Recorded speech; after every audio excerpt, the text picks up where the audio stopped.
Motherfuckers knocking on my door like they the police. Are you the resident here? Man, what y'all want? You were called about a domestic disturbance? No, that's the wrong house. We're not domestic. We're not even married. We didn't call, so we good. Ma'am, do you live here? No, she don't live here. I'm fucking the bitch. That's the deal. Okay? No crime. Negative. Please step out into the lawn. I'm gonna leave the safety of my house to step out on the lawn with y'all for no reason. No, I'm not finna do that. I know how the law works. If you trying to arrest me, you gotta get a complaint from her, and then it's gotta be filled out and signed. That's how the law works. No, sir, that's not how it works. Comply or we will put you in cuffs. Put me in what? Willie, you better go and talk to them. I'm not talking to these sons of bitches about nothing, because I ain't do nothing. And if they keep on trying to act like they gonna come in here and get me, then I'll let that alligator loose and see what they do about that. You don't have an alligator. Yes, he do. He do got alligator. That's the alligator man. I'm sure it ain't lying to you. I'm the alligator man, okay? So now, just leave me alone. Won't be no gator, all right? We'll shoot your goddamn alligator. Well, do it. I wanna see it. Do it. I don't know what you trying to pull. All I know is I ain't gotta do shit, cause I ain't done shit. Kiss my black ass. Hey, one goal, one thing, one move, man, that shit don't change. Yes, sir. Real niggas do real fucking things. Real niggas do. Hey, there's only one goal, one thing, one move, man, that shit don't change. And yes, sir. Real niggas do real fucking things. Real niggas do real fucking things. Yeah, they want you to shut the fuck up and walk. Yeah, they want you to keep quiet. Ooh, that boy get that Spidey, man. That's Raheem's. Oh, okay. Raheem downloading it. I see it like I Why just. the fuck he can't download his own? Somebody got a Wi-Fi now. No. He has AT&T internet. Oh, that shit would be downloading for a week. Nigga, 22 hours is what they told him on his AT&T. I be trying to tell that people. nigga not about to wait. Cox, bitch. I be trying to tell everybody. That's why I be coming home and saying, fuck Jessica internet, dog. AT&T internet is only good for browsing. No downloads, no uploads. If you're trying to download a stream, AT&T is not for you. It's like not that's for for you. like checking email and Facebook, browsing and like that. Yeah, just browsing. If you, because I've had I'll try to upload an audition at my house 2 minutes. Jessica 45 minutes. The same fucking file. Raheem, he came over here. That thing said 22 hours by him. He came over here and said 2:30, 2.5. It's like AT&T, but when you browse, it's not like their browsing is like slower. They just not good with uploads and downloads. Yeah. I don't know if you gotta pay a package to get a Probably. You probably got to pay more, but that's probably expensive too. Don't have the lightning speed like that. No, overall, their highest speed's not touching Cox though. What's that mean? You looked that up once? No. Cox is known. Cox is the highest in the region. Like me and somebody looked up AT&T's highest. I think it was deep. I forget the highest that they can be. And their highest was like the middle on Cox. Now Cox, as far as like speed, they pride themselves on speed. You can't they fuck whole with them. thing on commercials is speed. But I understand what you're saying on the level of AT&T. You gotta have some way to get your downloads and uploads a little. Quicker than that. Y'all niggas like y'all can't run this game on me. It's not even close. Like that's the thing. It's not even close, my nigga. It bothers me because once again, I'm off them by Jay Still and on her fucking whack ass internet trying to upload goddamn shit. How the fuck does she do it? That's my question. Patience.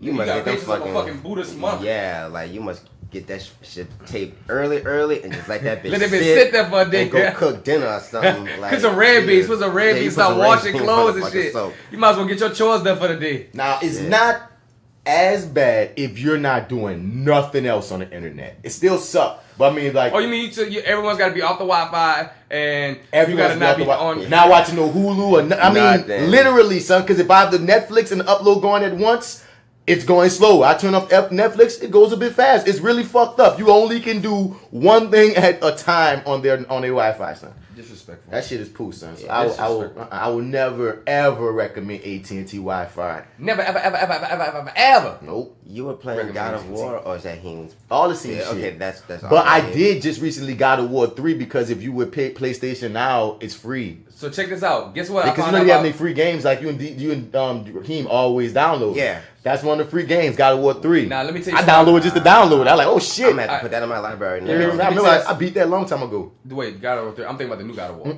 So check this out. This is what I found out about the new God of War that made me fuck with it. Did I tell y'all? You already told me that they didn't really appropriate that it's a different Kratos. Yeah. In a different dimension or a different world or some shit. He like, so like, you know how our Kratos is in the Greek mythology. This and Kratos he's black, is dealing... and he's voiced by Kyle from Living Single. Just saying. The new guy is also voiced by another black guy. I thought it was a white dude voicing this guy. That's a black guy voicing the new Kratos. Oh, didn't know. Okay, y'all got a little bit more. Didn't know that. So that's that. You know what I mean? I thought, because when I heard him speaking, I'm ignorant for that. I heard a voice, and I was like, sounds like a white guy trying to be TC. But no, it's a black guy trying to be TC. But that's pretty cool. I wouldn't say he's trying to be TC, but they both got that deep, groggy voice. But real talk. So don't take me literally. I'm fucking around with. I'm being sort of facetious with that one, dog. But because the thing is, this new Kratos don't really speak too much at all. The boy speaks a lot. Boy, that little boy, a little bitch though. I just seen some gameplay shit. Me too. Like on I seen YouTube like a little bit. stuff. I hate the kid. Yeah, I hate the kid. That's what navigates the story. Yeah, I heard that. Yeah, you can't not. You have to go you through listen to that kid. bitch ass voice through the whole then game. there's some specific storyline shit that happened with him. And it's like very much like all kind of shit. Assassin. And they say he come up. I heard that too. That at a point the kid come up. But I just know from what I seen. Motherfucker, look, right? He just annoys me when he speaks. Like Papa, whatever the fuck he said. Boy, like, that's why nigga boy him. And he boys him to death, dog. Like he ain't got no name. Like then he send him on. Boy, go clear that off. He don't do shit. He lay back a lot. Boy, go get that rabbit. Boy, you look like boy means so many things. Though boy means shut up. Boy means come here. Boy means go do this. Like that should be funny watching him talk to that kid. Boy, the fuck out of him. Like, but. He's in another dimension, like he's dealing with shit like Odin and Thor in that realm. I forgot the name of that realm. I want to say that's Norse. That's Norse mythology. There, Norse mythology. Yeah, he's in that Viking lore. Yeah, he's in that shit. Yeah, man. Well, that's fine. I just was like, my nigga, don't take my dude Kratos, who was black, and make him this pointy nose white motherfucker and call him Kratos and think I'm gonna still respect it after I rode 3 games with my wide nose motherfucker. Right. Straight up, bald head, wide nose, strong jaw. I think it was on this game. I think it was on part 3 itself that it was. They said that they showed his family more, and you could see he brown. That's a brown Kratos, nigga. But yeah, whatever, man. Let's get to the episode. We're gonna talk a little random shit. Episode mission engage. Yeah, man. But like, shouts out. If you want, I don't know if you caught that. I don't know if I was recording on that part of the conversation, but know this: if you're an aspiring actor that's getting in the game, extra work is only for money and for the birds. I took that different when you first said it, but yeah, it is for the birds. But it's for money, dog. Like it ain't no shame in doing no extra work and stuff. Cause me and Joe, we're not gonna act ashamed. No. Me and Joe were just talking about that, and I don't know at what point did I press record. But like, it's not no acting shame on it. It's just don't go in there thinking that extra work is gonna get you somewhere in your career as far as being discovered. It's not the 30s or the 40s. Not and about shit, to extra actors, please don't be extra. I said the 30s, not the 50s. But like, yeah, these extra actors don't be extra. But like, yeah, it's extra work. You go there, you're a prop for the director to use in the background, dog. You just trying to make that quick 400, 500, 600, however much the check is, and get out.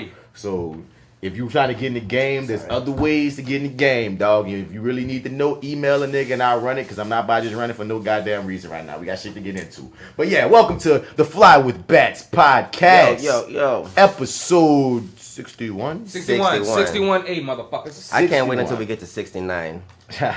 Episode 61, side A. This is that actor guy, Martin Bats Bradford. You can find me on all your social media platforms at Mr. Bats. Spell it Mr. Outer, you ain't gonna find me. And as usual, man, I'm here with my brothers. What up, what's good? Live from your mama house. This is your boy D-Mac, and you can holler at me. Yum on. And you can holler at me on Instagram at FrenchBread.kid. And make sure you follow my clothing line at YADIG504. You dig? It is the coolest brand in the streets right now. And of course, we got one more person present. Passe wine, it's your boy AlphaJo, fresh out of the gumbo, still deep in the roux. And if you're out in the streets and you're looking for me, you can find me on Instagram at AlphaJo504. That's J-O without the E. Facebook, Joseph AlphaMan Pines, 61A. We in this bitch, and I can't find my God. Well, that's going to be some troubles for you, my dude. No! It's right there. I got another God. Well, son, I might just have to use the one that's present. I know. One that's present. Oh, yeah, man. Before we get to the scrolls and such, to Joe, I missed a lot in that fucking Machine Gun Kelly diss. I was saying he only had like 4 or 5 bars. Now I went back and listened. I was like, man, no, Joe, right? He gave him about a good 10. He gave a good. He didn't give no song like Machine Gun Kelly gave Eminem a song. But no, M did because the thing is he gave him a couple of bars on a couple of other songs. I'm like, he really Machine Gun Kelly pissed him off. Like, you know what I'm saying? But y'all know you got a new one out. I heard. Who? Fake. No, I heard that one was fake. Oh, you saying who? Wait, who? Eminem. I heard like it's the first one that came out, it was fake. But now they said no, the new one is out, and niggas. I'll Google it right now because I've run into 2 fake Eminem dissing Machine Gun Kelly joints. See, when you hear things like that, man, you got to get like song titles. Right, like, and I already know, son. If he, here go one day ago. Eminem fires back. Eminem fires back. That's on E News. That's on E. All right, find it. Let's see with what a brutal response. Let's see what it is. I need this. Come on, Eminem. Don't let a nigga do you like that, dog. Let's see what this is. This is an interview. Crossway. Called Machine Kelly's this pitiful. Wait, hold up. Did he fire back or is he talking? Right. What kind of fire back? Yeah, I hate when y'all do God. that. Eminem has a few more words for Machine Gun Kelly, and they're brutal. If you've been caught up in Nicki Minaj and Cardi B, time to switch gears to 2 rappers who've also been da-da-da-da. Their trouble stems from 2012 when Machine Gun Kelly apparently saw a photo of Eminem's teenage daughter. Damn, she's still a teen when he said that. Okay, I can understand why Em would feel the way. Hell yeah, well, because she's not a teen anymore, so this was some years ago. A few days later, Kelly took aim at Eminem on Rap Devil, blah, blah, blah. Come on, blah, blah, blah. Kelly didn't have the final word. In a recent interview with Sway, Eminem explained that he did not find out about Kelly's comment about Haley until at least a year later, until after it happened. Blah. It never hit my... It feels like the fire back is him talking. My dreams are shattered. Right. It never hit my radar, and then one day, you go down the fucking wormhole of YouTube or whatever, right? So I see Machine Gun Kelly talks about Eminem's daughter as a title, whatever. So I'm like, what the fuck? I clicked on it. He starts doing a press run basically about Haley. I'm like, what the fuck? Yo, my man better chill. However, as he revealed, the comment about Haley wasn't what launched their battle. That's not why I dissed him. The reason I dissed him is actually a lot more petty than that. I like that. That sounds about right. I like this. That sounds about fucking right. I like it. The reason that I dissed him is because he got on, first what he said, I'm the greatest rapper alive since my favorite rapper banned me from Shade 45. Or whatever he said, right? Like, I'm trying to hinder his career or something. I don't give a fuck about your career. I think I actually fucking think, you think I actually fucking think about you? You know how many fucking rappers are better than you? You're not even in a fucking conversation. Now I'm in this fucking weird thing because I'm like, I have to answer this motherfucker. And every time I do that, it makes that person as irrelevant as people say I am in hip hop. I make them bigger by getting into this thing where I'm like, I want to destroy him, but I also don't want to make him bigger because now you're a fucking enemy. I'll leave it at that. Needless to say, it doesn't sound like this fight is going to simmer anytime soon. So no, he did not drop a song yet. He just talked some shit on Shade 45. I understand exactly what he's saying about being in that weird place. It's like he needs to answer back, but if he does, it's like it's a catch-22. Yeah, it's a catch-22. So that kind of sucks. But I mean, I kind of feel him on that shit though. You know, it sucks. And I'm pretty sure you do know rappers that are a lot better than MGK. I know a lot of rappers better than MGK. But still, you chose to diss him through song. And I understand that's what you do, M. But my thing is, like, well, he did MG. Oh, no, I have to say, because I was about to say he could have talked. You know what I'm saying? He could have, just like he just talked some shit and say what he had to say about Machine Gun Kelly. He could have just came out in some interview and been like, man, fuck that little nigga for this, and that. He didn't have to necessarily make a rap song, but it's still Eminem, and you know that's what he gonna feel like he gonna want to do. On top of it, Machine Gun Kelly did send some subs at him on this song with Tech 9, so with Tech 9? You brought the way. That's come out when that song with Royce. M said, I ain't gonna need a Tech 9. That's why he says that. I thought so. He said like when he said Tech 9, he said it too hard on the word Tech 9. He said it like get it. Right. He said it's the first line here. You hear me? So if you know, you know. So like, yeah, man. So nope. But I can't wait for M to, because in a weird way, M sounded just now like he wasn't gonna fire back again. Because you technically started this in a weird way as far as it being on wax, as far as us knowing about it. Well, I mean, but technically in a weird way, MGK started on it. Video with the straight up like dissing nigga daughter. Not even dealing with the daughter situation, because that could have just been, because honestly, M, you was just as fucking reckless when you was his age, talking shit about whatever you wanted to talk about. But the same thing, but niggas came at M too. And then had to take his licks. I mean, I understand that, but what I'm saying is MGK comes like what M said. Like he said it himself. That's not what made him diss MGK. Nah, it's a lot pettier. You know what I mean? But that's what I'm saying, because on some level, Eminem, you gotta sit back and realize, nigga, you Eminem. You done ruffled so many feathers that didn't even come for you in your career. That, you know what I mean? If a nigga say something about your daughter, come for you. As a man, I understand you want to defend your daughter namesake. I will never hate on that. But also at the same time, you didn't have to take it to raps because, nigga, he's a rapper, so I guess, you know. But I'm just saying you didn't have to. That's what I'm saying. He made at the point he make it seem like, man, I'm in this weird place. Another white rapper, got this gun to my head, and I'm like, nigga, you don't have a gun to your head. But I understand why you took the route that you did take. But a piece of you has to see a piece of yourself in the little nigga. You no, because I feel, me personally, I don't know, I'm not Eminem, I'm not in that nigga head. But just from speculation and throughout the years of music of listening to Eminem and knowing his petty levels, I just feel like, you know what I'm saying, it's another white rapper who's on the rise, who basically is a clone of Eminem of some sort. But it's been a lot of white rappers that's been... No, it has been a lot of white rappers, but not like, and as far as flow and look as M. These niggas got... I don't know if I want to call him a clone. Put like this. That's There's a lot of Mortys in this world. Yeah, and I'm saying... And I'm saying there's a whole bunch of different Mortys. Damn near... That's the closest Morty to, like, the Morty we know. That's the closest nigga that looked at M than most. When Yellow Wolf first came out, he had an M vibe.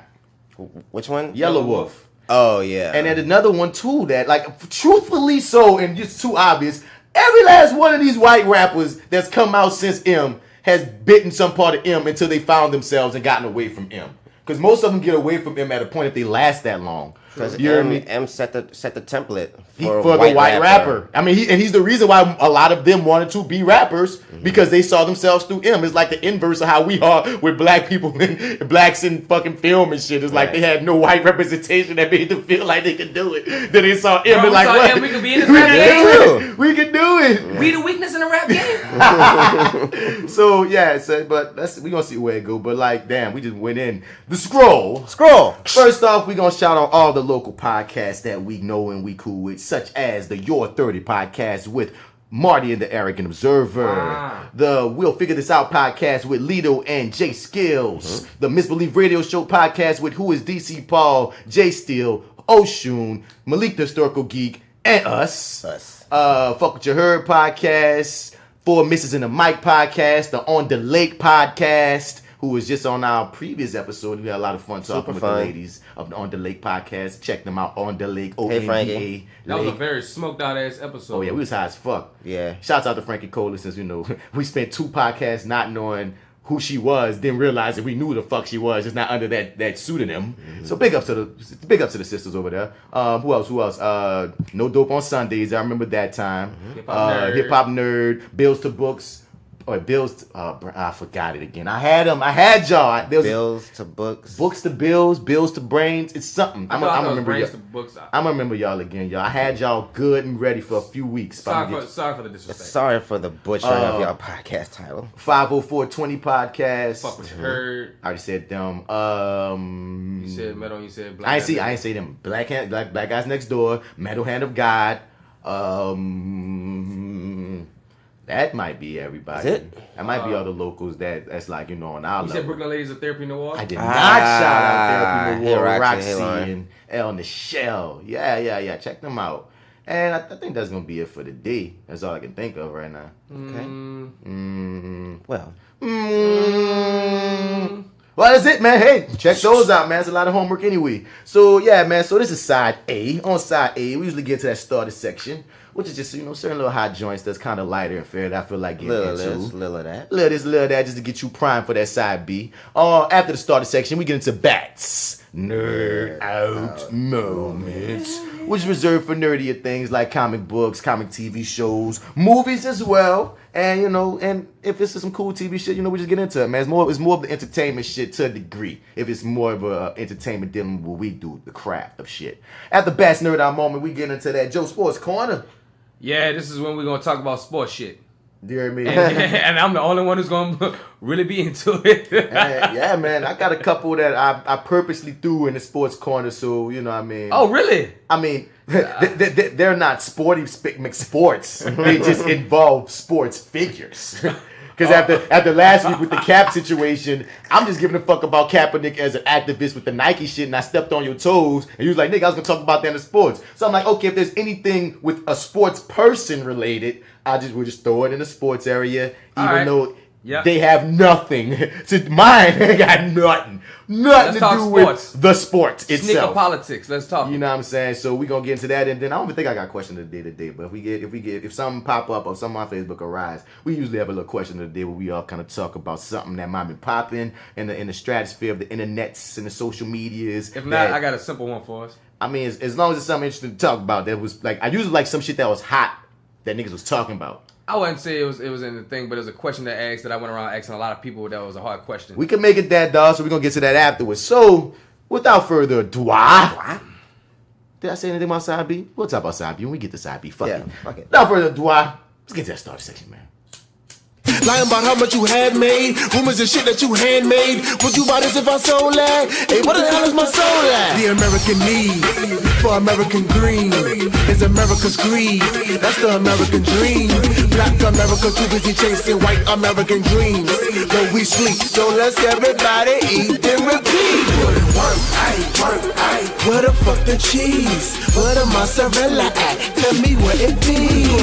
So, first up on the starter section, man, the Emmys just happened, and I didn't even see the motherfuckers. Me neither. Flew by me just like that shit whizzed by my ass. Just like the Louisiana concert. It whizzed by me. What Louisiana concert? It already happened already. On the Run? No, Lil Louisiana. Oh, Lil Weezy. I knew about that because I knew it was coming, but it breezed by. Yeah, no, I remember that. But funny enough, on the run tour snuck up on that breezed by too. I heard people was talking about it, and then next thing you know, was the day. Yesterday was the day of, and everybody was like, "Yeah, I'm going to see Beyonce." I was like, "Oh shit, they are here." But there was so many fine black women out there, bro. So many single, beautiful black women, fine looking everywhere, dog. That's Beyonce. That's why I love being in New Orleans with Beyonce here, dog. Yeah, I mean, Essence Fest. Oh, Essence. I'm about to say that's the same. Essence, Bayou Classic.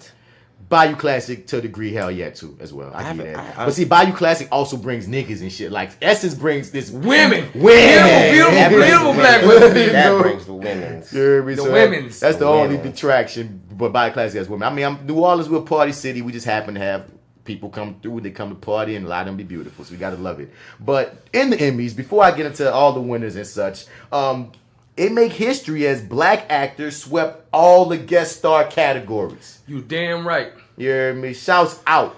We all right, y'all. We opening up the door.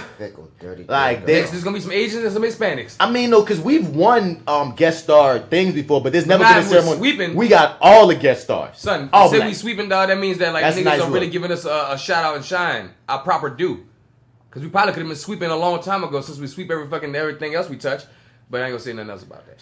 So Tiffany Haddish and Cat Williams both won for best actress and best actor in a comedy series for their work on Saturday Night Live for Haddish and Atlanta for Cat Williams. And what's funny is Donald Glover told Cat Williams, he said, "We're gonna get you an Oscar for this." And I don't know if the. I thought you said an Emmy, but he meant the Oscar. No, I meant the Emmy. That's what I meant to say, Emmy, because come on, it's Atlanta's TV. So that's what I meant to say, Bursler. But like, yeah, he told him, I'm gonna get you an Emmy for this, and he got him one.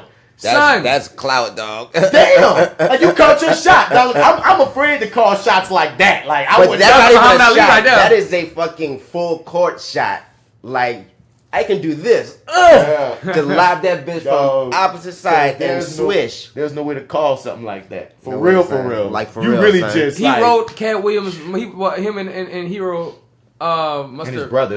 Hero directs. It's down on his brother that do a lot of the writing. All right, on the writing, him and his brother, and I want to say Hero's directing with it too for that episode because Cat Williams. I'm not gonna lie, bro. That's one time I really seen Cat Williams, and I saw some chops that I never seen on Cat Williams before. Yeah, he did his thing in that episode. Like he did his thing, subtlety, the moments, the thoughts, everything. And you know he's comedic, so he got that good timing. But really, many comedic actors are often really good at drama. True, because like that's kind of the thing. Like that's something that I've always heard since I first started training acting, dog. That like usually, people that do comedy well can improv well and do just a bunch of other things well in acting. Period. You know what I'm saying? I don't know what that's about, but once again, no.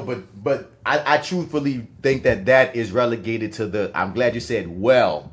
Because not all these comedians can do fucking acting. Right. Oh, no. Right. It's the ones that are so great at the comedy side of it, that they've accessed that part that we all that act realize is this. It's the same fucking thing as long if you when you really adapt it. If you're a well-rounded actor, like if you throw me a comedy script, I'm not a comedian, but I can be a comedic actor. I have timing. If you throw me a drama script, I can do any of that because once you learn the chops and it's really about storytelling, it's really about the character. You know what I mean? Then you just adjust if you got the chops. Right. So if you got the comedy chops, then I can believe you can cross over. Yeah. And then the way with Cat Williams in particular. He did a lot of comedy where he had, like, his comedy came from just natural emotion and straight face on some of the sketches he did. Like the one where he in prison. Like, he, like, in that bitch drove, sad as a motherfucker. But it's funny because you watching him, but he's, like, playing it in a realism realm. You know what I'm saying? And this is what I want to throw out there, too. And I think this is where distinction comes. They're comedians. They're comedic actors. Sometimes they're the same, but sometimes they're not. Right. Because I'm not about to get up on nobody's stage and do fucking stand-up comedy. But I can kill a comedic role. Yeah. They got some stand-up comics killing it, but they can't come in our realm. But once again, when it's them niggas that can do both, you one of them, as a matter of fact, Joe, straight up, like when you could do both, but that's the thing to me, you started acting. Yeah. You know what I mean? They started with comedy. And it just so happened that they rose to such a level at comedy that certain things kind of, I guess, fell in line and worked, they was able to work out. And I was about to say, what made me say that was, Cat Williams had so much experience doing comedic acting and just life experience in general, and that makes you a better actor. He's actually seen like a lot of real shit, so you can pull from like stuff that actually happened. You know that makes you a better actor too. Living life. Oftentimes the records will tell us that go live. Sometimes not about keeping your head in the book or being a nerd about it. It's going live and bring those experiences with you. Some shit can't be in the book, dog. Can't be taught. Yeah. So I'm saying, shouts out to him. Like, but as I said, I think his comedic, like you said, his style is he has comedic acting even in his stand up that gives you a better way towards dramatic acting. Because if you think about the ones that Beast did, were Beast at Richard Pryor, Eddie Murphy, Damon Wayans, who else? Marlon Lawrence, Chris Tucker, Jamie Foxx. Chris Tucker used to always act his shit out. Chris Rock, Chris Rock. Because some niggas just tell jokes. And some niggas act out shit. Yes. And there's fucking, you know what I'm saying? Big difference. Going on the white side, Robin Williams. I mean, Chevy Chase. I mean, Steve Martin. You can go I say there's with white people. For every nigga that we name, they got about six white dudes. Six dozen white niggas in the game. Damn it, it's an ocean. Fuck.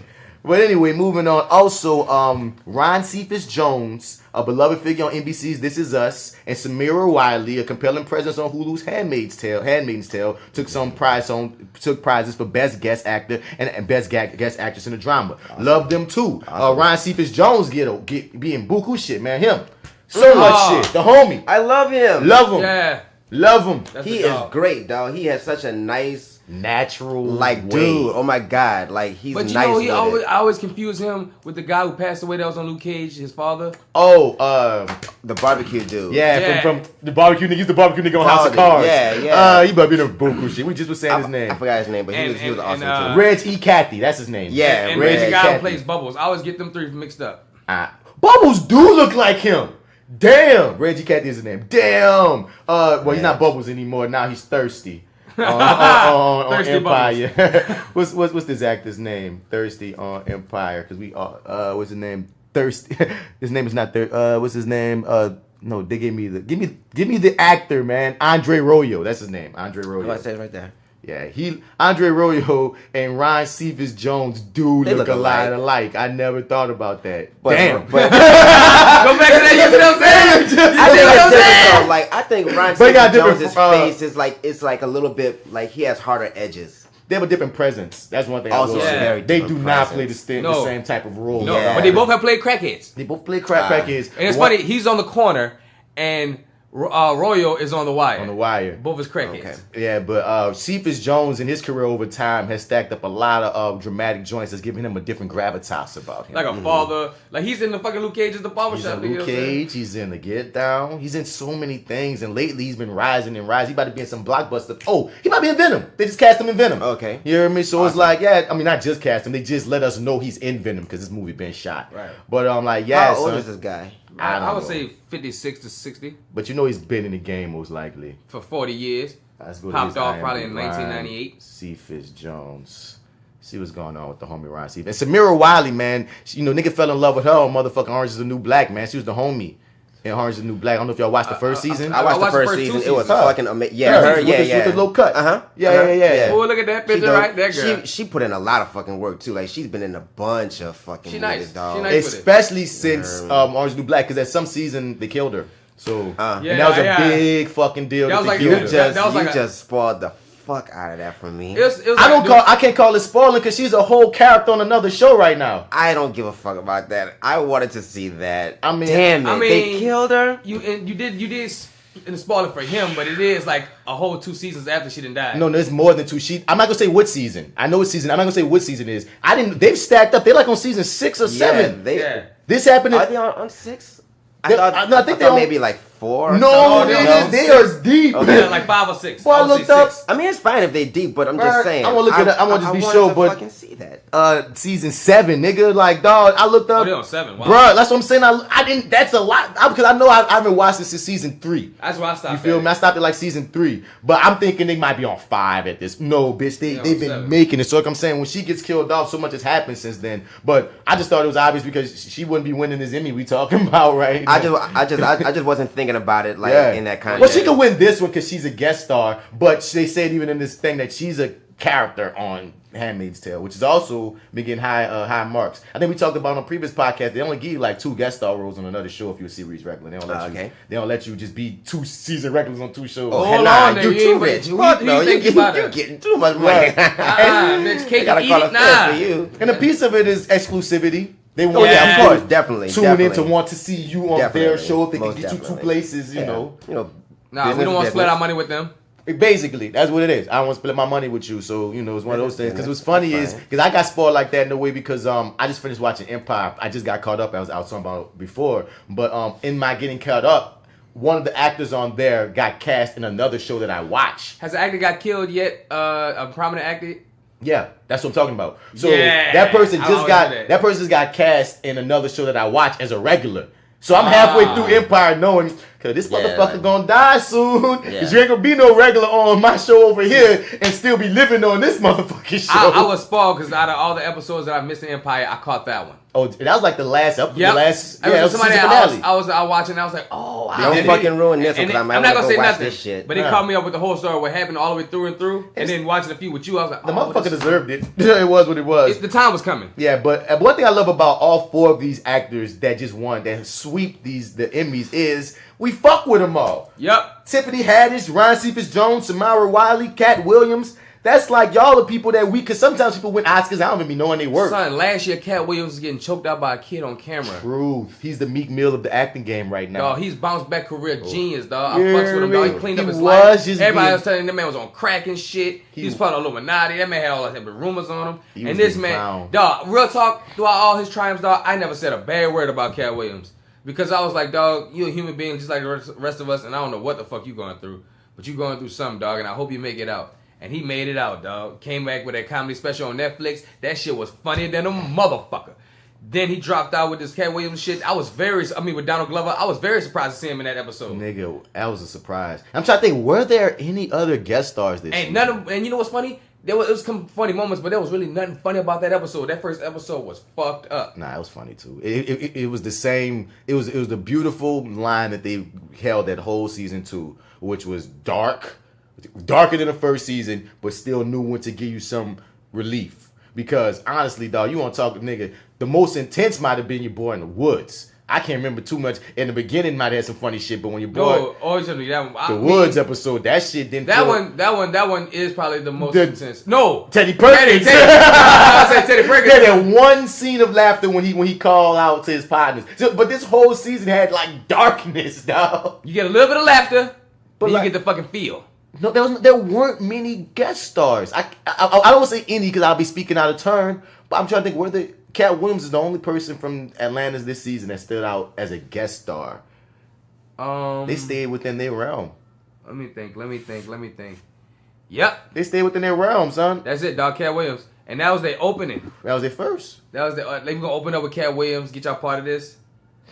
You know what I mean? So let's see who else. And you know what's funny? Cat Williams going to show up again because that's his uncle.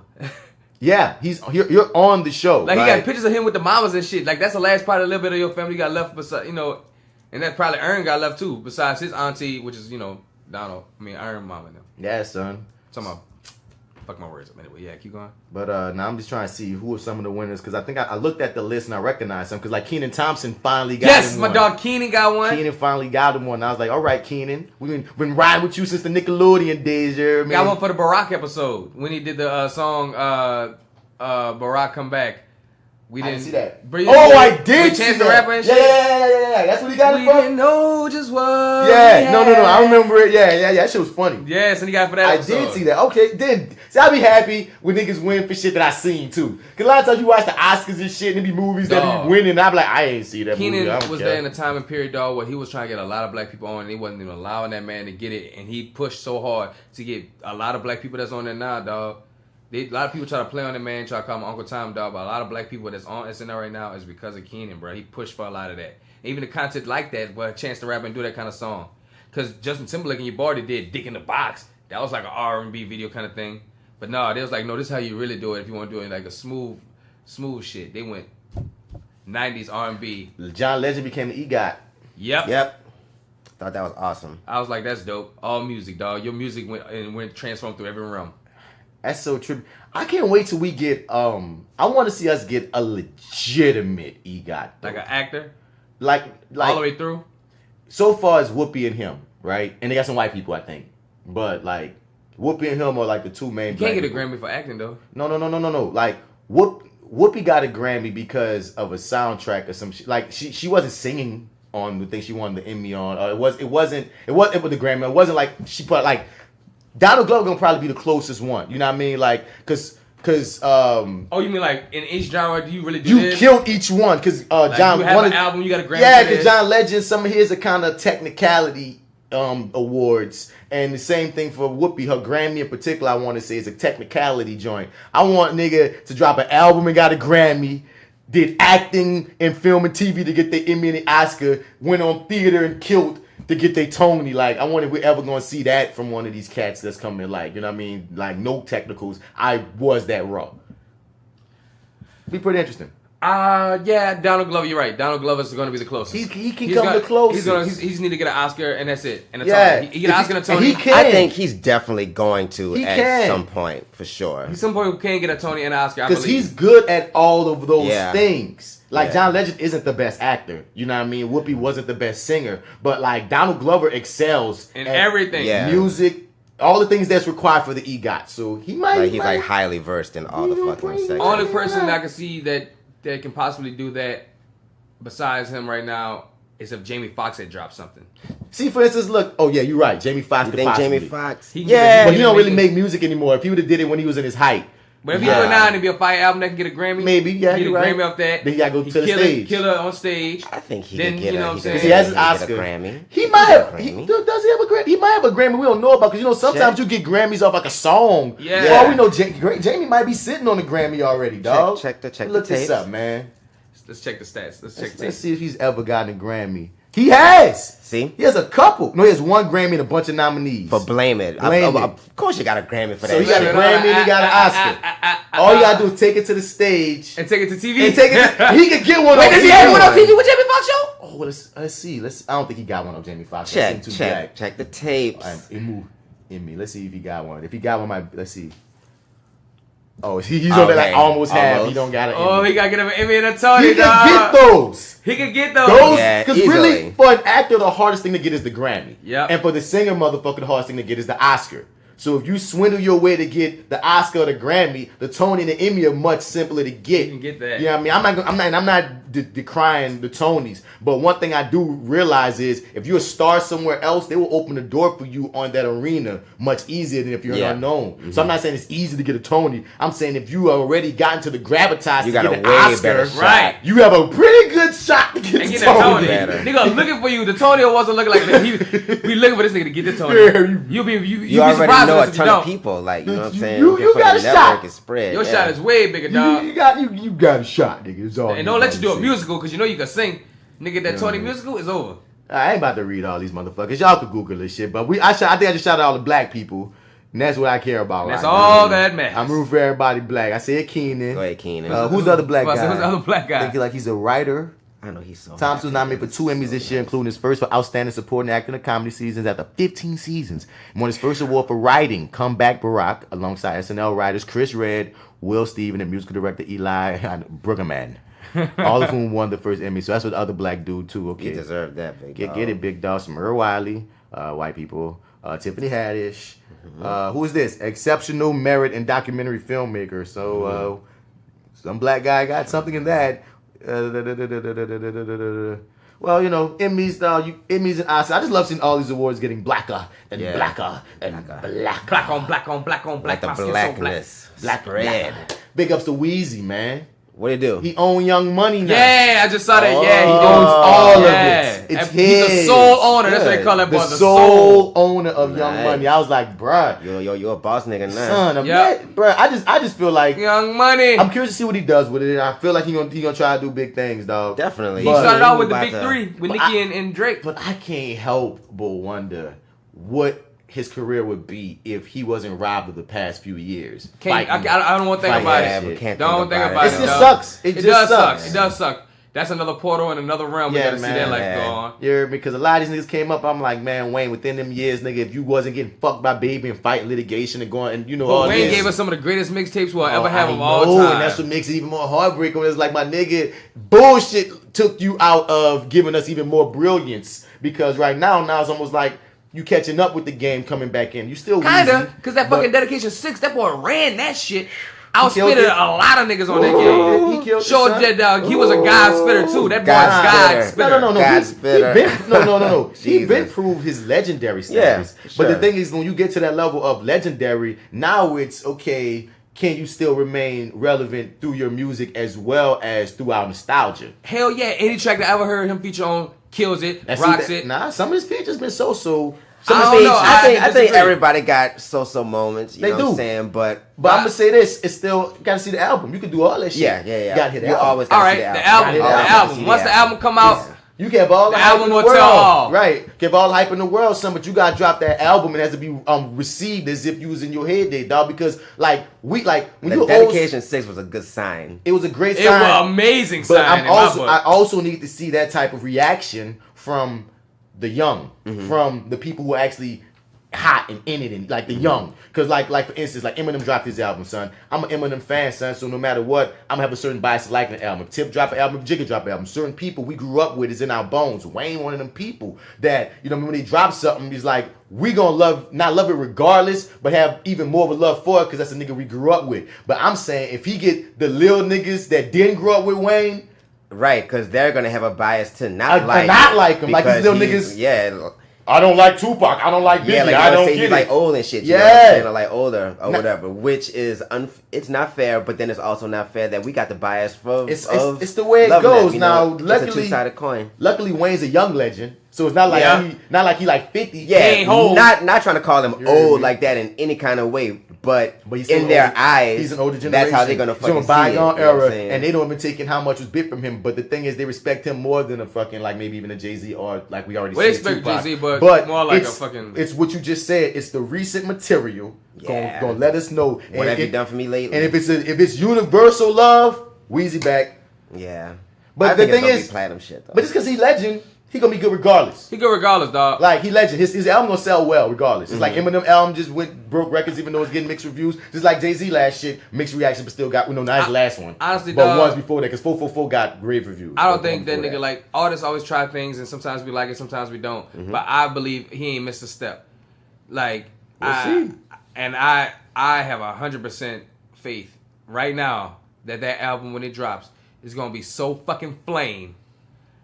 It's gonna set the market like dog. Like if niggas don't fuck with it, it's because niggas is really out there fucking mind. That's what I'm. I know I'm gonna like it. Cause this nigga is a fucking spitter, dog. Because I'm a Wayne fan. Spitter. I know I'ma like it. God song maker. I don't want to just like it. I want that bitch to do what you just said. Because if we just like it, that don't mean it set the world ablaze. I really want that shit to set the world ablaze. It's gonna set it ablaze, dog. I hope so. We'll see. I got high hopes for it, but high hopes. But I also know to keep my expectations low. So hope for the best, prepare for the worst. Yeah, I think that's where I'm at with it. I got high hopes, medium faith, low expectations. Yes. That's the best way to be, I think. Yeah, man. But I'm rooting for him. Don't take this Yeah, anywhere as hard. me being 100% like, rooting for him, Wayne. bro. No. I'm rooting for you. It's just this game hard, this game young, this game is evolving, and it's kind of harder for some of the cats we grew up with to maintain their relevance while still being, hot to the young and hot to us. Because some of them sacrifice us for the young, and then we looking like the fuck you did. So it's like find that balance. Luckily enough for not for us. We still alive too. It's not like all of our generation is dead. We're pretty young still. Yeah. So we still, as long as we living, Wayne's still worldwide. Still, son, that's fine. But I want him to hit. I want him to hit up everything. But I'm just saying, if he don't, dog, if he shoot for the stars, Drake hits everything. You know what I mean? When you're the number one running the game, that's when you're hitting everybody. I don't expect Hov to hit everybody anymore. He done his penance. Yeah, that's Jay-Z. Definitely. Stats wise, Drake's still catching up. So this album will let you know if he's on Hov status where it's like, dog, you don't reach your music is not for the young like that anymore. Well, Hov still just on 444 that he could still put out an album that everybody fuck with. That's why I had to catch myself. Hov is like in another fucking you hear me? place, Because bro. like, and I think Wayne is too. Rap. I mean, I think Wayne's younger than Hov, so definitely Wayne can do it. It's just like one of y'all just said this. A nigga still could put out a flop though, even if he's capable of better. Not Wayne particularly. I mean, I think you just said it. Any artist, basically, can like put out like something that's kind of meh. You hear me? But I don't think it's gonna be mad because, like you saying, Joe, he got so much fire behind him right now. He got so much inspiration to want to be the best, and he is y'all grandpa. He the godfather of this shit. This new age rap shit. He all daddy. He ain't the grandpa. He all daddy, son. He created the template for all. Y'all shit. dreadhead, skinny jean wearing, skateboard riding, tattoo in the face, lean drinking. He set the whole template. Fucking rapping with goals in your mouth, wanna styling, fuck with rock, profiling. wanna be a skateboard rocker, rapper ass wanna nigga. be different, still won't spit hard, talk auto-tune singing when you really can't sing, but still making it work and shit. Come on, be fucking real. Wayne's what the fuck your we daddy. talking about? It's And all of y'all dads. And I want to see Daddy come through for Father's Day. Let's see it. Son, y'all niggas. So I'm so happy that he got Young Money back for himself. Young Money. I guess when Baby made an apology at Little Louisiana Fest, he was legit. Yeah, Son, it seemed pretty fucking legit, dog. Dog, that right there was like the second best time. Other than that was when the first Louisiana Fest happened and Lil Wayne spit, man, I miss my dogs to BG. And brought out the Hot Boys. Yeah, he spit it straight to BG on that one because he didn't have all the Hot Boys. Oh, he brought the Hot Boys the next year. Yeah. That's the next year. That's the thing. Every Little Louisiana Fest has been popping. Yep. And he does something historic happens every one. Thank you, Lil Wayne, and thank you, Morris Bart. Because it was the first another big thing about the first one was he brought out No Limit, right? Or was that the second one? No, that was like the one of them he brought out No Limit. I think that might be the second or third one. And it was like, damn, he brought out P and them. Yep. It might have been the third one. So that's crazy, son. So, Wayne, But to have Baby come up there, you know what I'm saying? Little baby, you know what I'm saying? Louisa, you my son, you know I love you. And I only want the best for you. That's why I always told niggas, dog, they was like, man, Wayne, I was like, bruh, Birdman said it straight up. He lived right next door to Lil Wayne. He go to that man's house and see that man in the studio whenever he feel like it. Nah, I'm not gonna take away that Baby did him wrong. No, I ain't saying did him wrong. Right. I'm just saying, no, I ain't saying they didn't have problems and did him wrong. I'm saying that niggas try to paint the picture like Wayne was so far gone, like, fuck, baby, I ain't never see that nigga. He might have been in the time. Sometimes he mad at the motherfucker, and that's how you feel in that moment. Because he has said fuck Baby before. Yeah, he has. He did say that. But the nigga your paw, healing is always possible. the healing is always possible. I mean, if you got history with somebody. It's like that's his all paw. the, That's his paw, dog, all the fucking niggas are healing, it seems like, Meek and Drake, Wayne and Baby, you know what I'm saying? Like, see, Meek black men unity is good now. Meek and Drake is boy, that shit right there was from, I love that shit, my nigga. But Meek and Drake, they really had no business beefing. Like, they didn't. You know what I'm saying? I forgot what they was beefing about. Meek was on drugs and felt some kind of way because Drake did promote his fucking album when it dropped. And Drake, like, nigga, I did help promote your album. And then when you throw some things, so it was like really petty. And then Meek was also dating Nicki at the time. So some of the rumors was, how the Nicki and Drake were. It was just because I remember they came out that song with Drake and Wayne, like I never fucked Nicki. It was just a bunch of pettiness that it wasn't like there wasn't hate. You know what I mean? It wasn't to the point where it's like we ain't gonna never see Drake kicking it with Pusha T. Kanye has apologized to Drake recently though. Like you said, that's really. But everything Kanye apologized to Drake. I didn't think get squared away. Well, not everybody, because then the youngins will still be beefing. It just depends on who it is. Well, I mean, we just talking about the white on white crime is at an all-time high. I'm talking about the adults. But he was an adult. I ain't gonna lie, I never thought I would see Drake hang with Meek again, or even hug him or put him on stage in Philly. At least not that close in time, because after he did those two tracks and back to back especially, I wouldn't want to hang with Drake. Years have gone by, literally. Yeah, a nigga did go to jail. And when you go to jail, more real shit kick in. And that's when it kicked in for, I think that's what kicked in for Drake for even the end of beef, because when Meek went to jail off that petty shit, he even put it in the raps with Family Feuds. That's where my line come from. That he was like, man, niggas out here losing lives. Judge out here giving time to a Philadelphia guy just for, like, basically made the whole verse about Vic, and he's like, why we even fighting, Meek? Because they realized it was for nothing. Right, dog. You like some real Wayne, shit. you had a beef with Baby. You heard me? Like that. Yeah, Cash Money beef. Yeah, Cash Money shit. Yeah, be like, dog. Meek and Drake, dog. They beef was consolable. Like certain beefs don't feel consolable, and then they still get healed sometimes. It didn't feel consolable at first. I mean, that's any beef. But I'm just saying, looking at the whole, they was going at each other's fucking necks, man. But rap wise, they went at each other's neck. It was all rap. No one ever said, when I catch you, I'm gonna shoot you. Or certain beefs like feel like if them niggas see each other, they gonna fight, and certain beefs feel like y'all rapping at each other. That was a rap for the crowd. Meek and Drake felt like they was rapping at each other. I guess, yeah. I didn't think they would have fought if they would have met up in person. I think Emma sneak MGK. Straight up. I think he'd sneak him, son. You think MC MGK? Yep. Or at least in real life, don't fuck with him. Like, they probably won't ever fuck with him. Nah. You know what I'm saying? Like, they could so let that be tight, but it'll take him to be the bigger person because he's the old head to mend that. Now, and him feels attacked because nigga came at his daughter, so that'd just be a weird thing. But I wouldn't, anything can happen in fucking hip hop. That's one thing I would say. Jeezy and Gucci being cool is a thing. Now that's surprising. That was a surprise when that happened, when Jeezy and Gucci Man got cool. Oh yeah, because niggas died. Right, nigga try to get you killed, Gucci Man, and you killed that nigga. 50 and Ross, if they ever got cool, that would be surprising. That would be very surprising. You know what I'm saying? Because they went at it. They even went. Ross and Jeezy got cool. They did, and that was very surprising. But not as surprising because I think they started out cool and then they beefed. You know what I'm saying? Like 50 and Ross, like, and even in Ross, and because Ross and Jeezy beef, they was rapping at each other. They was rapping for the most part. They was streets rapping at each other, but they shit. I don't know, dog. Ross was talking some shit about that Big Me shit and that BMF Black Man, that shit run deep. And Young Jeezy felt the way, dog, but like their diss songs didn't even have that heart. Like, you know what I'm saying? I don't know. I felt like when they diss, at the time it was hype because look who was going at it, Ross and Jeezy. When I look back, looking at like fuck your bitch and one thing about passion, you hear me? I feel like y'all said that Ross and Jeezy were saying threats at each other, like rapping. Just they're hood niggas for real, so they're rapping. It's gonna be leading something, dog. Yeah. It's gonna be way more aggressive, but still, it's not to the point where I felt like, you know what I mean, someone's really gonna die. Nah, like some Gucci niggas, Man and Jeezy, nigga. I thought niggas was gonna get smashed. Nigga, somebody did die, just not one of them. No, like I mean, like one of them niggas. Like, yeah, y'all right. Niggas gonna fucking hurt each T.I. did go up in that man by himself. Yeah, in Cloverland, got snuck. It's interesting looking at rap beefs throughout the years. And speaking of I'm rap gonna beefs, watch Beef again. Remember that Beef they used to have it on? Yeah, they had the show. It started with the DVDs and they made the show. I like the DVDs better. Hell yeah, because they got way more in depth than the show ever could. Because the show would try to fit in too many things at once. And I liked on the beefs, you know what I mean, on the rap DVDs, it was very beef. You got to get into everything. But when that shit dropped in the barbershops, that was number one. Remy Ma just came for fucking Joe Budden for not responding to Eminem.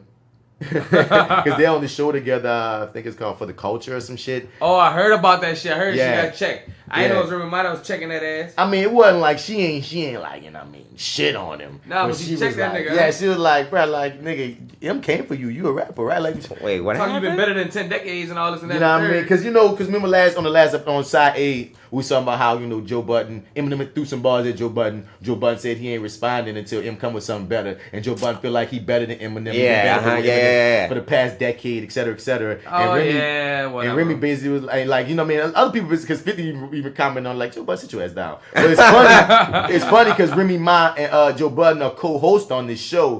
That like Remy told him straight up like, wait, hold up. The nigga came for you. And, you know, Remy can say that because, fuck. I'm a spitter. I'm a spitter.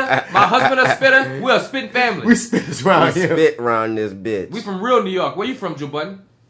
Oh, what she said is that so while not responding to Eminem's latest attack through a song, he did take to the air and say he's been better in for the last decade. Now his responses come under fire from Remy Ma during the latest episode of Budden's talk show, state of the culture. Is that because he actually dissed you and you have yet to respond yet because you mad pussy and you scared to death and you know he will flame you if you even try it? Now, she said it jokingly, but she said it for real. Though. Man, It was one that of was those. that New York shit, man. Yeah, That New York shit. It was that New York shit of like, I'm not really calling you a bitch, but I am saying what I'm saying. No, dead ass, you a bitch, but you know you're a bitch, so it's all good. We Like, joking. Say, bruh, she said what the fuck she just said, son. Yeah. Like, I mean, she said it. If a nigga say that to you, how you gonna feel? What? No. Right? No. What you mean? Pussy. Don't even use pussy in no sentence. Context like, and tone matters. You know what I mean? You know the difference son. between if you're I being like, understand context. And guess what? She gonna understand my context and tone too when I'm Right. done. No, they that's got fine. certain shit, son. But what I'm saying is, dog, if I just read that straight up with no context, that they're not friends or nothing, I say that Remy Ma said that what It sounds fucked up. You hear me? Oh, cause you mad pussy and you scared to death. And you know he gonna flame you if you even try that shit. The only caveat you can put on that is the fact that they're friends. Now, if they're friends, then yes, that puts a completely different color on it. They're friends, and her tone, You know what I'm saying? and her tone and her vibe was like, okay, I'm telling you to come at him, if but they friends, I'm not then, saying you a bitch aight. nigga for real. That's what I'm saying. That's why it's a different. Read that on paper without the video on is that. real bad, dog. That's my point. When you read, that's why I have to give the caveat of what I said of there were some jokes in there, even though she was serious. Because I know if you just read that shit, it What they comes say about across a joke? stronger. No, I mean, I'm saying that about the joke too. I can just read that shit within the context of me knowing that they fucking friends. Yeah. But like the thing for me is, if that was a nigga who I didn't know or just wasn't my friend saying that same shit, exactly, I would be like, what the fuck you mean? And that's why I You know wanted what to I'm say saying? that they're friends. That's my whole point of Yeah. making that a thing. That no, they cool. All right, let's see it. Let's see it. And threw shots at a few of his peers, including me. You guys heard that bullshit, I'm sure. Not MPK. Why don't I watch this? All right. I'm talking about the Eminem boys. What's up, Remy? I smell smoke. Hey, Is Remy. that because he actually dissed you and you have yet to respond yet because you mad pussy and you scared to death and you know he would flame you if you even try it? Is that why? No, Rem, that's not why. See what I'm saying? Their vibe is not that. It's fine. Just making sure. Look at Jinx. I had to hit recline. No. I like rap where people are saying things. That's all. And Machine Gun Kelly, regardless of what you think of his actual skill set, he had a lot to say. No one really gives a fuck about what MGK has to say. We want to know, what are you going to say? What are you going to say? Well, That's true, but we didn't expect MGK to respond. We That's why. expected, who we expected to respond though? Joe. Nigga looked over smooth. Hold on. Nigga looked over on that boy. What was the last thing you said? Eminem dropped a surprise. They're not gonna let me go to it because y'all hoes. Let me see if they say it. He can tell you my rapper brand. Okay, and my rapper brand, my content nigga. You gotta say something. Oh no, let me tell you.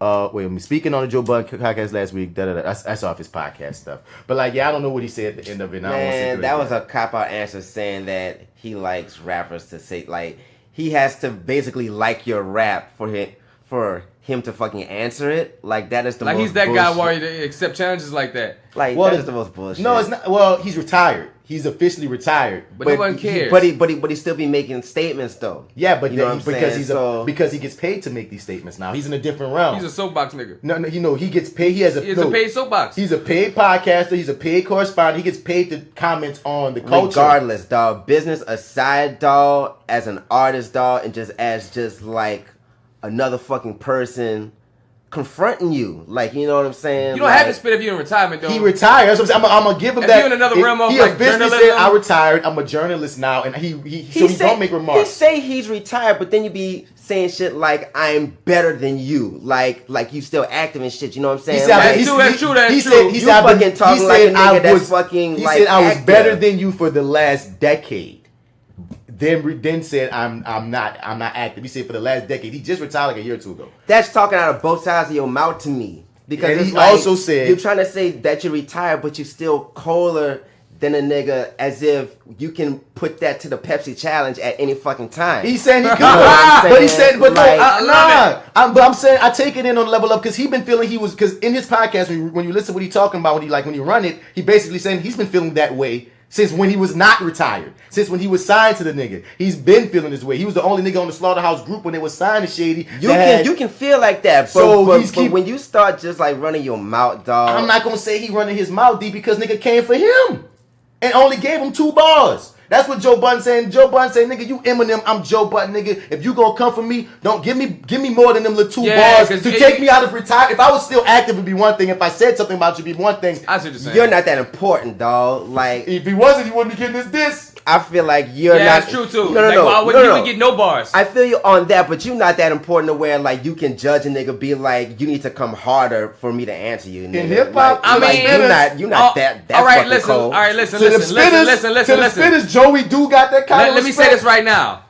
Joe Budden is not the most known swordsman in the game, but he is a master ninja and can slice and dice the fuck out many spitters lyrically. Spitters know about Joey. That's the only reason why they signed him. His bipolarism, it took him out the game because as far as spitting and making songs, he was on a lot of nigga shit doing a lot of shit. The business fucked him over. A lot of people know how Jay-Z got him blackballed, how Def Jam, like buku shit happened in Joe Budden's career. Like it gets thick as to why he didn't blow up the way he should have blown up, and a lot of it's on his ass because he got a temper. So instead of playing the game, sometimes it's all kind of shit that go into Joe Budden.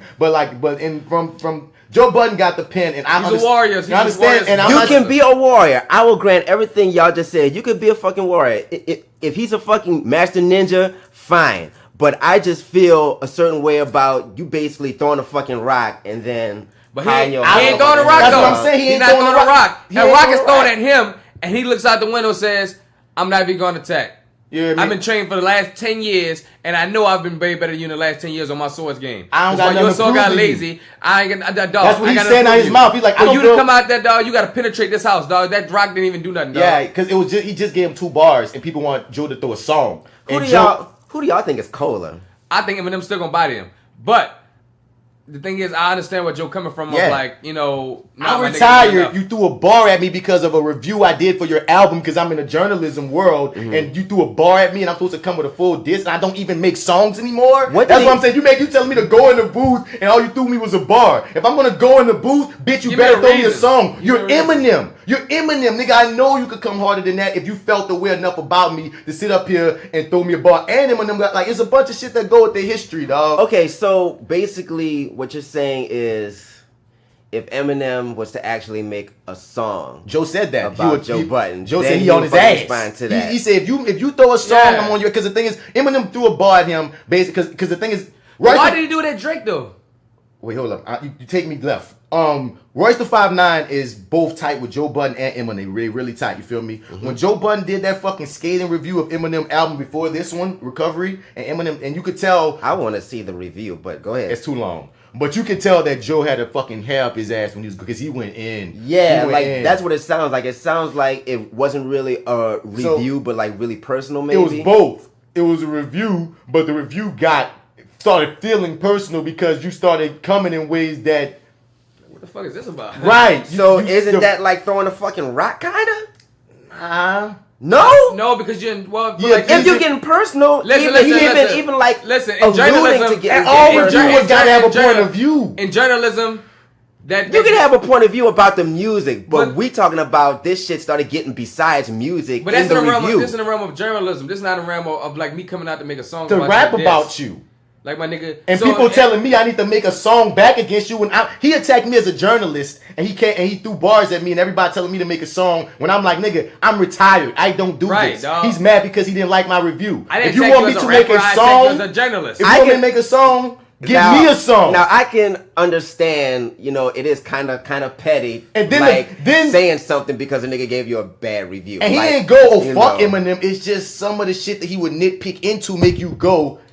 Like, cause Eminem made the song that was like big up in Is there like one? He said that Eminem was trying to fucking cater to black people and try to use the movement of Black Lives Matter to sell records just because this man made a song and he tried to be like a little woke with it. Oh shit! You know what I'm saying? I didn't know he said that. That's what Joey said. So of course it's gonna make you feel some kind of way. Yeah, of course. Like if he he came at you as a journalist, not but as a if rapper. he really feels that way as a black person, and he feels like this white rapper nigga making this Black Lives Matter song kind of offends me. If you're gonna do it, I take it. So I see both sides of it. Yeah. You know what I'm saying? And he said Eminem, he wasn't feeling it, but Charlamagne said that too. I might be mixing them. I think they both said it about they didn't like his Trump freestyle Super Bowl shit. I didn't like it either. I didn't even hear it. So I saw it. I was like, So it was like, you know, it was one of those things. I just see it. It was alright. So like I feel where Budden coming from, but once again, Budden, if M do shoot that song at you, because another thing is this too, Budden, that boy, the bar that M said to Joe was, you ain't had a hit since you was hitting bitches, or since you was slapping bitches or some shit. And Joey like, but Joey like, coming from you though, M. Right. You know what I'm saying? Make songs about beating like, mamas. You gotta give me something stronger than that, because you have domestic violence on your rap. Big truth. You gotta give me more than that to take me out of retirement. Your first 2 albums encouraged domestic violence. Man. So you know, but big ups to Remy for balls. Yeah. Yeah, still calling that nigga out though. No, that's balls. Yeah. I love her for that. But hey, still though, we from New York. She's a New and Yorker. they fucking probably talk to each other like Where that Joe from? on 24-hour basis. Joe from Jersey. I feel like he's from a nigga like Newark. He from Jersey. He a Jersey rapper. So that's right there. Yeah, Jersey. I'm about to say that's like right across there. the street. They're influenced by each other. Hey, y'all from the bricks, we from the bricks. You gonna let that nigga from fucking Detroit get to you like Even that? though New Yorkers be talking shit about Jersey. Because they're white. They still in the same realm. Yeah, because that's better to them. Well, while Remy has balls, he said that's better to them. While Remy has balls, dog, Nicki blowing me still, son. Dog, she's on a downward spiral, dude. Son, I'm mad that we talked about Nicki for 3 straight side A's, and it's because she just, like you said, spiraling and she just keeps doing new stuff. Listen what I said on my Facebook. At this point, I just want all my girl cousins to jump Nicki. Because, like, she's fake, son. She got on this podcast and said mad shit that was, number one, out of nowhere. Like, if Cardi B put up hands on people, they gonna die. My money long. Trying to sit a veiled threat at her. And then idle threats, baby. That's an idle threat. She was talking about how you gonna get her, and she didn't say white folks, but she basically said white folks. How you gonna get around all these people in this part of life? You know, basically saying why you shucking and driving from the white folks. And I'm like, that's a shucking and jive statement to tell her that she need to be good for the white folks in the first place. And you hypocritical when your bitch ass got on the MTV Awards stage and called out Miley Cyrus. Hard up. And for all the white people who are in that same realm. Who didn't understand what the fuck was going on. What is going on with Nicki, man? Dog, she's Molly, a fucking what's hypocrite. good? And talking about how, you know what I mean, what she was talking about how she'll never say nothing about nobody parenting and shit. When you have said shit, when you told me that Remy, you said some shit about parenting and now kids. Listen. It's all kind of shit was like, man, you ain't even being real. The thing with Cardi B, they said, Cardi B can't say nothing because she talk about other people's kids too. I would say this. Listen, dog, Cardi B definitely knows whatever she says, she definitely takes the consequence for her, and has. I didn't see videos where Cardi B got that ass whooped a few times. Cardi B, she bought her shit real and real, dog. She take her losses with some of the dumb shit she has said. But she's also saying that not just because she also talked about my child, but everything else on top of that. Like, it was a whole myriad of big ass posts about things. Dog, like, because people trying to say Cardi B, trying to shame her to say she's ghetto for even trying to come at Nicki Minaj at all. And I'm like, that's not they are both losing, son. Like, I don't think Cardi B losing. No. Like, I'm saying like this, bro. No, like, Cardi's losing something, but Nicki's worse. What I'm saying is they could be taking advantage of them being the 2 hottest female rappers. Like, we said this last podcast, that's Nicki's fault. That's Nicki's fault. Dog, they could be killing it. Like, that's how they both fucking. No, I'm not gonna put that part on Cardi. Like, certain Cardi actions, you know what I mean? Because Cardi is not an angel. You know what I mean? Cardi be saying some fucked up shit sometimes. She's still learning herself in the game. She rough around the edges. Yeah, in the spotlight, etc. But she has been trying, you know and she's been growing. But Cardi ain't been coming for Nicki. And since Cardi came out, Nicki been having some kind of an issue, whether on wax or off, with her. I'm just saying, like, it could be so much cooler, dog. Because I got like, they could supposed to be cooler with that Migos shit, because dog. that would be fire if they could have. That's the only song they made together, dog. But Nicki couldn't take that people like Cardi versus Mo. It was like all kind of shit was happening, dog. And I'm like, it don't got to be that way because it would be fire if the women united. Right. You know what I mean? But the women they can't be having those egos, specifically Nicki. You know what I mean? Can't be having that ego, can't be having that bullshit. But that fake shit is what I don't like from Nicki. Like, how you and gonna you had none of that energy when she was in your face. She was in your face, this and the third, but now you gonna get on live radio and make a threat like my money long. And, I want to hear it. People touch you gonna die. That's fake shit. You gonna really go in public and say, "Oh, she touched me, I'm gonna murder her." No, you're not. You're not. You're not gonna do that. What you say? I would never. Nicki kicked off the Barty drama by playing clip of Bodak Yellow artist from Interview with the Fader. Nothing is off limits. I hate when some people come at me like, "Why you coming at my kids for?" And my mother's baby, says Cardi. I'm my mother's baby, says Cardi. The origin of the Bronx native lashing out looks to be thanks to fans uncovering a series of tweets liked by Nicki surrounding Cardi being a mother. See, we talked about this previously. I would never talk about anyone's child or predator. No, where's Nicki? Oh, there's Mickey. I would never talk about anyone's child or parenting. I don't care about anyone's parenting. It's so crazy to me that people always need to make a nigga the bad guy. I am not a clown. You often make yourself the bad guy. That's clown shit. Telling the world that someone said something so you don't look dumb is clown shit. You knew when that footage came out you were about to look fucking dumb. Nikki, you forgetting the reason she's saying the reason she came for you, son. You think she just decided, oh, I'm just throwing you at Nikki today. All right. Stupid ass. They put out a statement. The 35-year-old brought it back to hip-hop and is clearly frustrated by Cardi's meteoric rise through the ranks of music. They put out a statement, and I didn't even feel the need to defend myself that night. Right. We did just hear this woman say nothing is off limits, even kids. She has built a career off of sympathy and payola. She said, yeah, nah, that's another thing. Sympathy and payola. I saw someone's publicist write a lot of lies about me. If I were to tell you the real thing about some of these people, you would be on the floor. Then do it since you're saying all this other shit. Right. And she says more like what Joe said. I ain't got the clip right now, but like I said, sympathy and payola, bitch. You see, she did not even reply to that shit Cardi was saying about you telling people not to fucking work with me and stuff. Right. She ignored that. She ain't talking about that real payola. Or ignored the fact that when she came to you in your face, you acted like everything was cool. And not the fact that there's multiple people that said this about Nicki Minaj. Cardi B, number one, I know for a fact Cardi B money ain't long enough, like especially at the time she was coming up, to do payola against niggas. You know what I'm saying? Nicki Minaj has did payola and had paid against Remy Ma, K. Michelle. Well, that's not payola what you're talking about. That's blackballing. That's blackballing. Payola is when you paying the DJs to play your shit. More. But I feel like there's blackballing with payola. Here, you know what I'm saying paying people to not play her shit? That's speculation, but at the end of the day, a few people have said she's done shit of that nature. If not paid, motherfuckers. Definitely got them threatened. Right. Verbal threats at the very least. And everybody knows, dog, Cardi's rise came from her being on a reality show first. Yeah. You know what I mean? People fell in love with the person, and then they want to support the movement. She was making music before the show, which got on the show. But the show made her a star. Yeah. It wasn't, so you can't get mad how she became a star. Motherfucker, you came in the game off Wayne back. So don't act like motherfucker they give you a shot. Everybody gets given a shot from somewhere. But and everybody gets in their grind, you know what I'm saying? Because Cardi B grind, Nicki, you grind. It was trippy as Nicki, bruh. Everyone knows that you are you are naturally a better spitter than her. You can't be confident and secure enough in your stats that you always want to throw in people's faces, and in your past that you always want to throw in people's faces, that you should have been, like you said, D, gracious and chilled and laid back, because Cardi make hits, let her shine. Everybody can shine, Right. Nicki, let's not also take the fact that most of your style came from Lil' Kim. I mean, she have a few influences, but yeah. Everybody's influenced. Her marketing strategy, a lot of that came from some of her wardrobe, marketing. I'm saying choices. A lot of her marketing was Lil' Kim influenced, definitely. But I'm saying like they have different flows and shit. You know what I mean? To me, like they different kind of spitters to me. But I know I get it. Well, because it's different times. True that too, as well. But you can't act like you was just like you saying, Joe. You just didn't get no help, no influence. No influence, no inspiration, no help. No real homage you have to pay. Right. There was no team behind you. Right.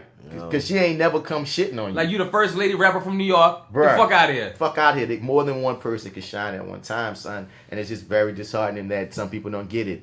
But, we can all fly. But, some niggas need to stop flying like your nigga, R. Kelly, Joseph. Oh, no. Man, ain't my nigga.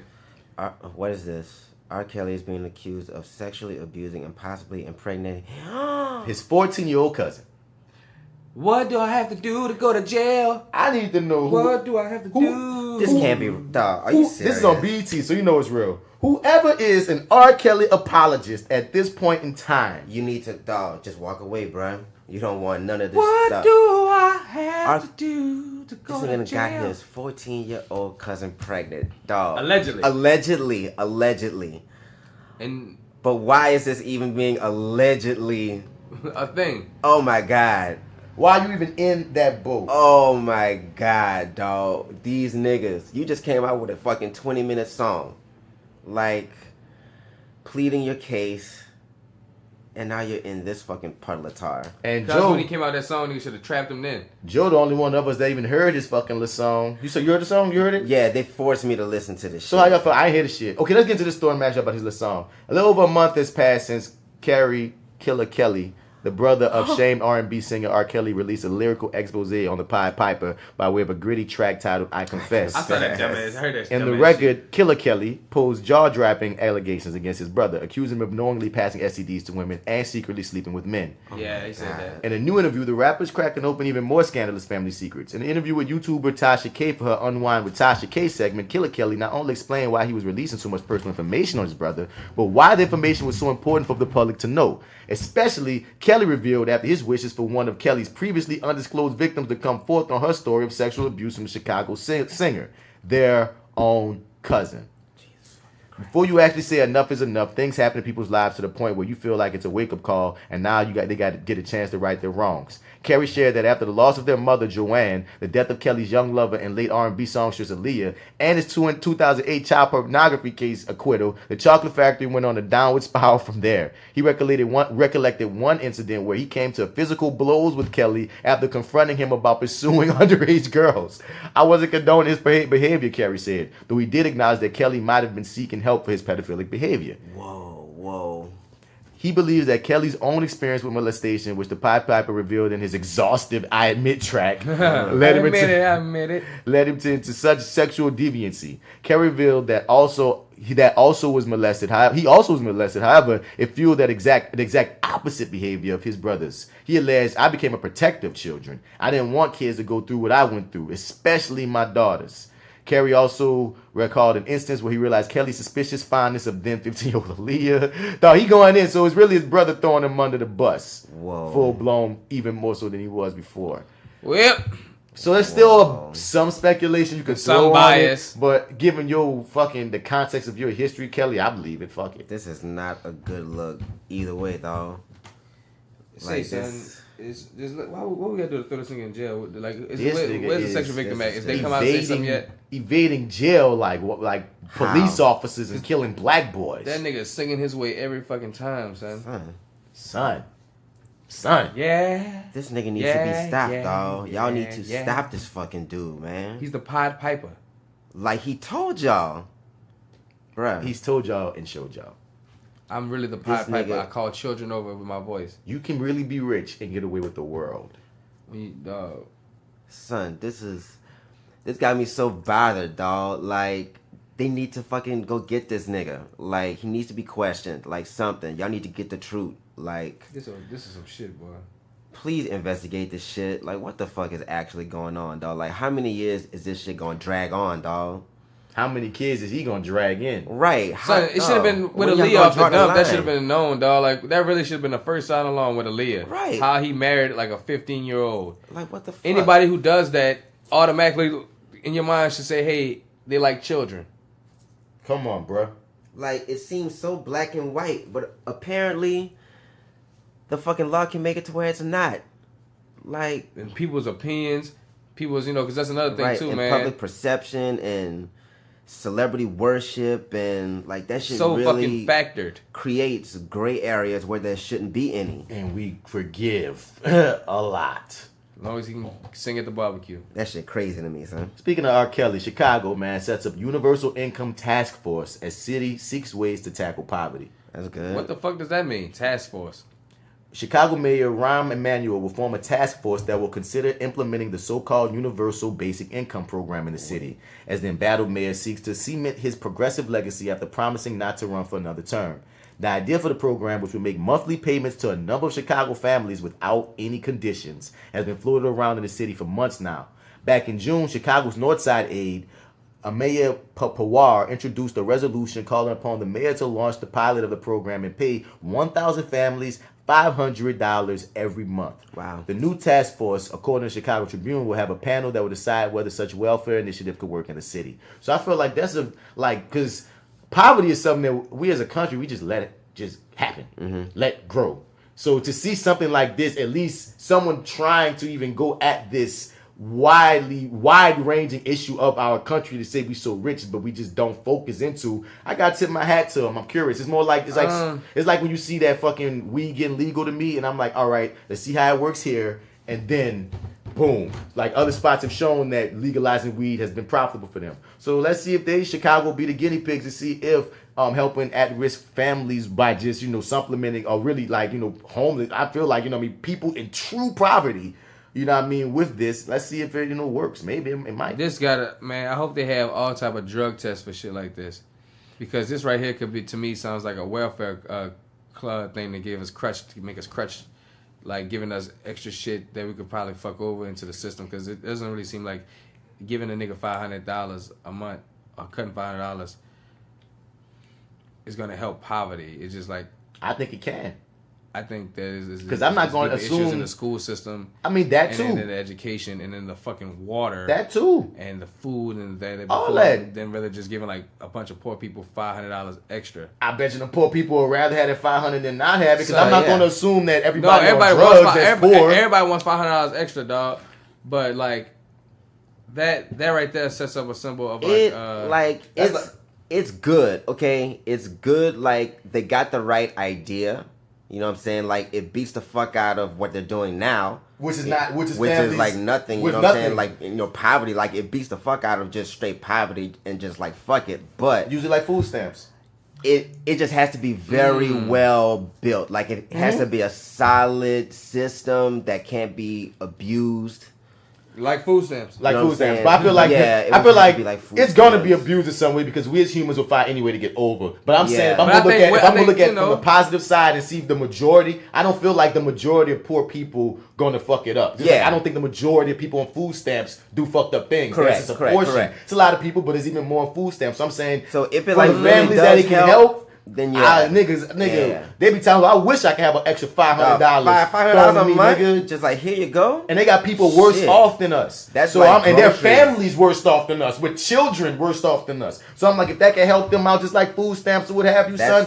But like you said, they gotta be vetted. It gotta be vetted. You know what I'm saying? She had to be monthly checked or what is she going? Something, dog. Niggas can't give you $500 off the dump and be like, here, go free. Take all the proper precautions. Vet that shit, do everything. But I'm saying at the end of the day, when I'm looking at it from the glass half full, I think there are a lot of just well-meaning families, like Good Times, that's just broke. It's a step in the right direction. You hear me? That's what I'm saying. Like, instead of doing nothing, this might fail, but at least I'm glad to see you trying to figure out a way to go at this, because a lot of times we just let poor people be poor and everyone's just dying. And it's fucked up. It's really fucked up. So, it's good. And when everybody dying in your city, Chicago, fuck, y'all better be trying to do something. Y'all niggas dying just showing up in your city. Oh my God, niggas is just... I mean, that's like real, like, food in a household. Like, $500. That's rent. Like, dude, that's a like water really, bill. That's electric. That is something that needs to be handled. Oh, what if that's what it is? Like, this, like you had to assign the money to go somewhere, like your rent or something like that. However, I just want people to get some money. I don't care how they flip it, as long as it ends up with a rent bill, electric bill, a water bill. Something that they for the necessity. Even if it's putting some clothes on some kids' back or buying some new uniforms. The bare necessities, right? And the thing is, they can do checks. They save your receipts. They can do away for us. We want, you guys send us what you spending on, so we can like be sure. Whoop-de-whoop. See, boom. So there's a way to play it. Just play it right. Just play it right. Play it right. Wick That's was started by the Black Panthers, by the way. That's buy the fucking way. That's why it's way better than food stamps, because when you buy a WIC, they give you a certain amount of what you can get and what you need to buy for the baby. So speaking of things that's working in one spot that might need to work other spots, drive-in sex booths are killing it in Switzerland. I believe it. Drive-in sex booths where prostitution is legal. It's legal in Switzerland. It's been legal in Switzerland for a minute. And see the thing is, people, and I agree with this. America should implement legalized sex work. Yes. Yeah. But then that also could legalize sex trade. No, that brings down sex trade. That's the problem. Really? Right. Because it's unregulated. So these people just out here getting kidnapped and shit, and no one's covering their back. If you make it legal and you make it like what they do, it's like you gotta sign. It's almost like a job, nigga, and you gonna have people checking up on you, and it gets taxed. It gets regulated. These people get checked. It's like porn, like how porn stars get checked. And niggas ain't just kidnapping porn stars and putting them in sex trade. So you make it legal. You eliminate a lot of the bullshit on both sides, because then Johns can't get robbed and fucked over by some of these pimps. If there's no pimp, you eliminate the pimp, and you just make the government kind of become the pimp in a way. But the government ain't out here trying to pimp. The government is the pimp. Well, they pimping all this anyway. But at the end of the day, these motherfucking sex workers get more protection, and the people who want to pay for sex workers get insurance on both ends. Both ends. Bitch, what if somebody feel like they don't get the type of blowjob they like? Can they get their money back? I don't know. That'd be interesting. I guess it depends on what store you go to. But there'd be like no refunds at all. Right, like they're gonna have all types of fucking shit. Cost wipe this pussy. Legal sex booths where customers drive in to meet prostitutes have been hailed a great success by officials in Zurich, Switzerland. The booths look like car garages, but contain wooden benches for customers who prefer to have sex outside of their cars. Word, all right. They were installed in 2013 after 52% of people in the city voted in favor of the investment for Zurich City Council. That's a lot. Because it's part of their like, culture. fuck here. It's been legal, like they don't have. Because the thing is, a lot of the reason why we look down on it is our puritanical values, our religious shit. It's immoral. But if you don't got that shit holding you back, because at the end of the day, what's anything that you can think of that you take issue with in sex work goes down to some morality issue that goes from some religious backing. They said forget all that. We like to do it around here. Freedom, knocking the boots. These are these older countries. Come on, son. And if you can get these people to make sure that they getting tested and shit, how can you hate? Right. Because you can't bring up niggas giving. No, they getting tested. They get it's, Amsterdam is popping. Now this place is popping. Nigga, she getting dick, he getting pussy. I mean, he getting whatever going on in this section. You looking down on them. You getting fucked in your cubicle right now. While you're listening to this fucking podcast, you're most likely in the cubicle getting fucked trying to kill time. So shit, I'm not gonna look down on these people actually doing some sex, especially if it's protected. Right, yeah, it's a special area. It's not like it's at a kid's park. It's not like it's at some church or something. No, it's in a special place on its own where you know when you come to it. And it's not dirty. That's what I'm saying. It's not this dirty, grungy shit. Because you don't even think about picking up prostitutes. It just seems and sound and feels so dirty. It's always in a dark area. They're coming out some cloud alley. 2 a.m. You just riding around. You trying to catch some motherfucking street walker. When you get in the car, you wonder if they're a trans woman. You gotta make sure you might be into that, but who knows if you're not into that. About Claymore? Oh my God. You don't know what they got. Talking about Armstrong Park, nigga. Nah, Jesus man. Christ. On Sunday, the Sex Boots celebrated their 5th anniversary with Zurich government spokesperson telling USA Today that they have been effective in preventing violence against sex workers and human trafficking. Prostitution has been legal in Switzerland since the 1940s. All right. Man, we've been on this shit. We've been on this. Before the Boots were... Switzerland a nice place, people say. Man, I hear that too. Yeah. That's why they say they don't have no wars and shit. They're neutral. They're a neutral country. They don't do nothing. Most sex workers stayed on the city's riverfront. That's why. With locals complaining about seeing them on street corners. Now the wooden structures give them a safe place to work away from the center of the city and are fitted with an alarm so the prostitutes can contact the police if they need to. Drivers who must be alone in their vehicle enter along a marked route while women wait in shelters alongside the roadside. Son, they enjoy having sex in this country that they was like, we gonna protect this shit. Nah. What Diane? Protect the He didn't pay the money. So you going to jail. You go to jail. Yeah, lock you up, bro. You go to jail. Not no pimp beating, not. You go to jail. That was illegal. That was illegal. Once a woman has been selected and a price has been agreed, they drive together to one of the booths. The legal areas have lowered the amount of violent attacks on sex workers, as well as cut down on illegal trafficking, the prostitutes, council's officials have said. The booths were improved to include plank beds for people who want to leave their cars in 2014. Like many drive-ins, motorbikes and bicycles are allowed, but those on foot aren't. Pedestrians are told to go to another part of the city. How you fucking on a bike? Nigga said I'm on my way home from the library. I'm about to stop off in this boot. I need a little bit of the pussy. On my Huffy. You hear me? Man, I'm coming in. I need a spot of pussy right now. I need a spot of pussy right now. Wow. A spot of the vagina. A spot of the vagina. Get that walking motherfucker out of here. He walking here, y'all. Get out of here. Go get your car. Nah, man, you gotta be driving at least, nigga. At the very least, dog. That's crazy. But hey, if it's cutting down on crime and violence against women, hey. We should take a lesson. Who started? If it was in America, who started? It would be between Vegas and us, huh? I think it would start in Vegas for Vegas. Sure. Miami got a good fucking... I'm about to say it's Miami, Vegas, Miami's big. California because of liberalism. But I don't know how prostitution's accepted. New Orleans would be on the map too. We're on the list. We'll be on the list too because we're so eclectic with how we are about certain things like that. In a weird way, I feel like New York is on the list. I don't know if New York would for be. old school prostitution. I don't know if New York would I be. think so. It's been prostituting in New York for a long time. They have been, but they'll be arresting the motherfuckers the most for it out there. It's like New York is a funny spot. So big. And it's so big. I guess it depends on what part of both New York and California we're talking about. Yep. Because New Orleans is the only place in Louisiana that I get away with it. I'm about to say, because we looking at these fucking cities, look at these states. We in Louisiana, they're, New Orleans is the only spot. You know what I mean? Like, Las Vegas is probably the only spot chance, in all you know? of Nevada, right? There's only specific cities. Miami might be the only place in all of fucking Florida. And that, so if we want to do a whole state, I'll give it to Nevada to do it. I ain't gonna give it to a state. I like looking at cities how we put it.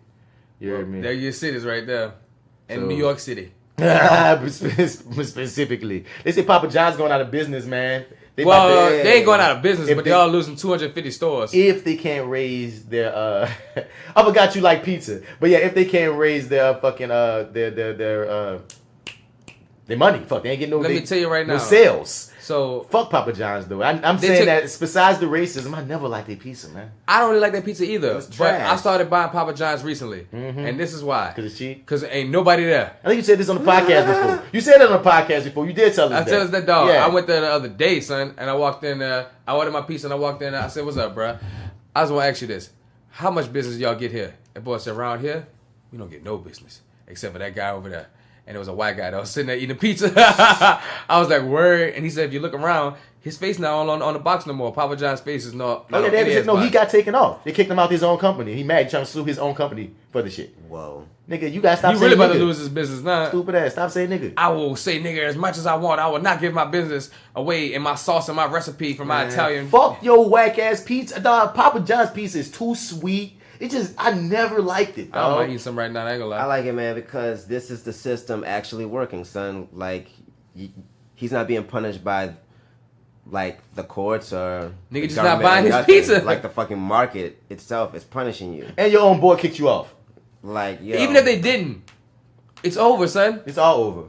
The game is over. Like Fuck you and your the pizza. fucking people really dictate who fucking lives and dies, dog. You know who's about to take over the NFL now with the pizza? Pizza, you're gonna probably sweep in for that. Most likely. Oh, Domino's too busy paving nigga streets though. Domino's doing too much God's work. Hurry up and They come doing to God's New work Orleans. here is what a lot of people saying. Yeah. They're all Oh, here yeah. fixing our potholes. Thank you, Jesus. Domino's ignorant for that shit. I love it. They made it for cities like us. They was like, which one of y'all poor ass rich cities that won't like fucking up the money, that won't fix y'all streets? We want pizza to be delivered good. Whoa! I didn't even connect it like that. That's why you fix your streets so you can deliver on better ones. Or at least that could be your angle. I never thought about that. That's some real shit. I want to maintain our fucking map. Before I get to this last story and the starters, man, did y'all hear about that Dine and Dasher nigga?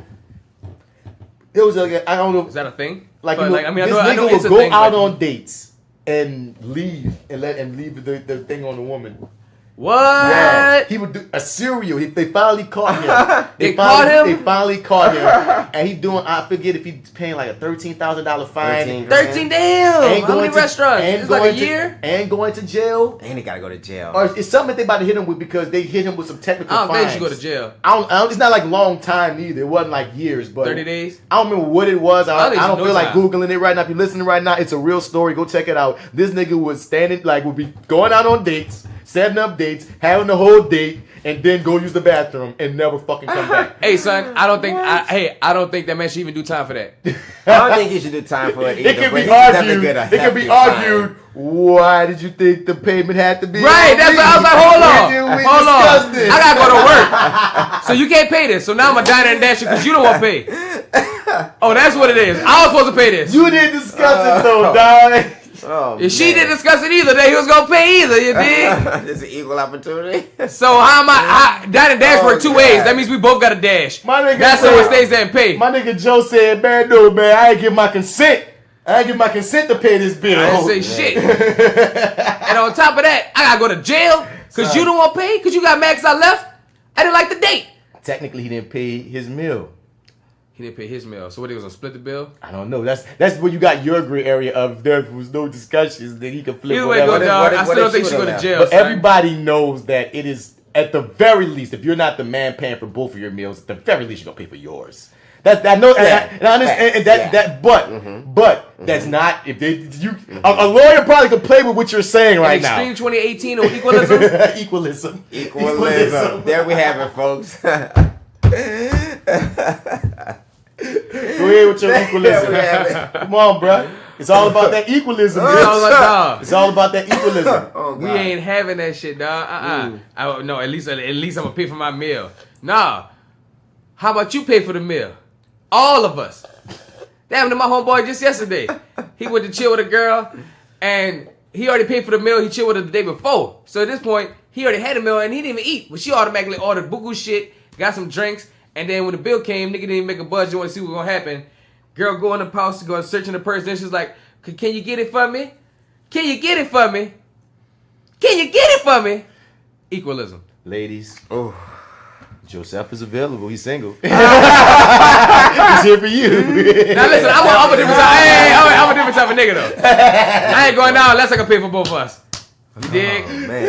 I ain't going out. I can pay for both of us. That's just the way I roll. But don't come at me like I automatically should pay. Just know I got enough to pay for both of us. From me? You know what? Let's get the best nerd out moment. Right. Let's go. Let's just go.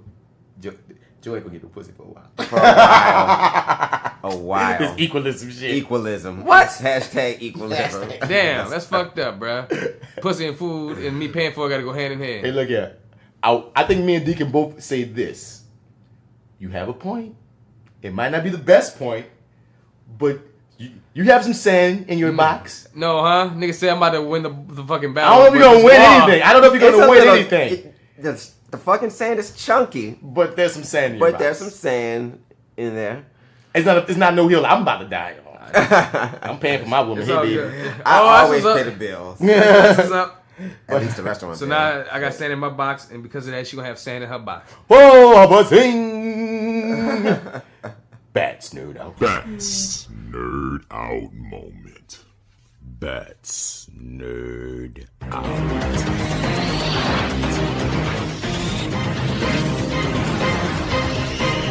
Bats nerd out moment. Bats nerd out moment. Bats nerd out moment. Bats nerd out. Bats nerd out moment. Bats nerd out moment. Bats nerd out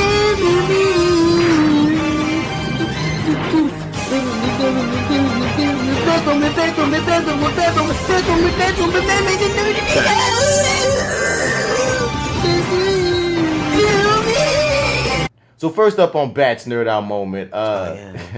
So okay, we discussed this on a Review on That podcast last episode.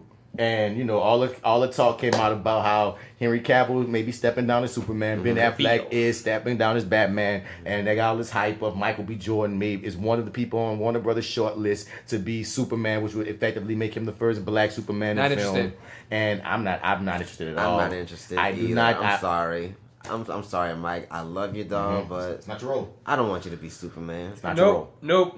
Not your role, man. Sorry, son. I said on the last show, I said a fire Green Lantern. And and look. I'm with that. Not even John Stewart Green Lantern. I think he'll be the first Green Lantern, Hal Jordan. You feel me? Because John Stewart Green Lantern is kind of gruff. He kind of he feels like somebody daddy. You took it right in my fucking mouth. John Stewart feels like somebody Paul. Now some iterations have him a bit younger.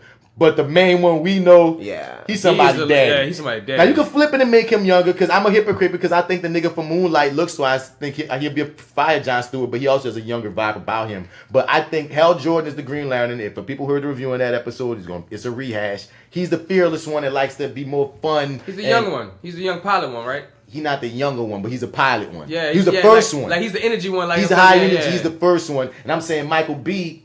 He could kill that. If you want to give him a role of gravitas to bring some shit on, I think he'd be fire Green Lantern, but not motherfucking Superman. But hilariously, since that came out, Jeong said, "Well, I want to replace Henry Cavill too." All right, who is this? Oh, everybody you know want what to be Superman. is. I could be Superman. No. When you see this guy, when you see the pictures that you don't remember who Jeong is, you're gonna see why it's hilarious. Is it your boy, man? The most famous Asian actor right now. Yeah. His That's ass. stupid. Get out His ass. His ass. Stupid ass. After jokingly posting a photo of himself as the Man of Steel, comedian and actor Jeong has spent the last day or so retweeting various Photoshop jobs and hashtag tweets in an attempt to get the attention of Warner Brothers to score himself the Superman gig. Well, he's probably joking mostly. I mean, nigga, if a nigga really came to you for it, you know you'd take it, but come on. Come on. I just think it's freaking hilarious, dog. Make a short film or something. Come on, son. No, I feel like they're going to throw him in a movie somewhere with the They're going to give him a cameo, and I think that'd be funny. Yeah, I think that'd be funny, son. Cool. Like I always say, go with the unknown with Superman. That's your best bet. John Hamm from Mad Men. Batman. Yeah, he wants to be Batman. But the thing is that's not even news if you've been keeping up for a while, but I know it's news. It became news because it resurfaced at the same time that Henry and Ben dropped. Michael B is the big thing. And so, it's a perfect time to say again. Well, if you don't know, we also had John Hamm as Batman. No. It's John Hamm saying it. Oh. That's what made the story. Wow. Because he's auditioned for it before. But most recently, they didn't want him. But he said previously, look, I'm about that life. I'm here. Okay. I'm tall, dark, handsome. What's him? I think John Hamm would kill Batman. I don't know. Honestly, don't know. When I see him, I don't see Batman, even though he has all the features. He's handsome. I like how it looks, honestly. You see him as Harvey Dent? He would, yes!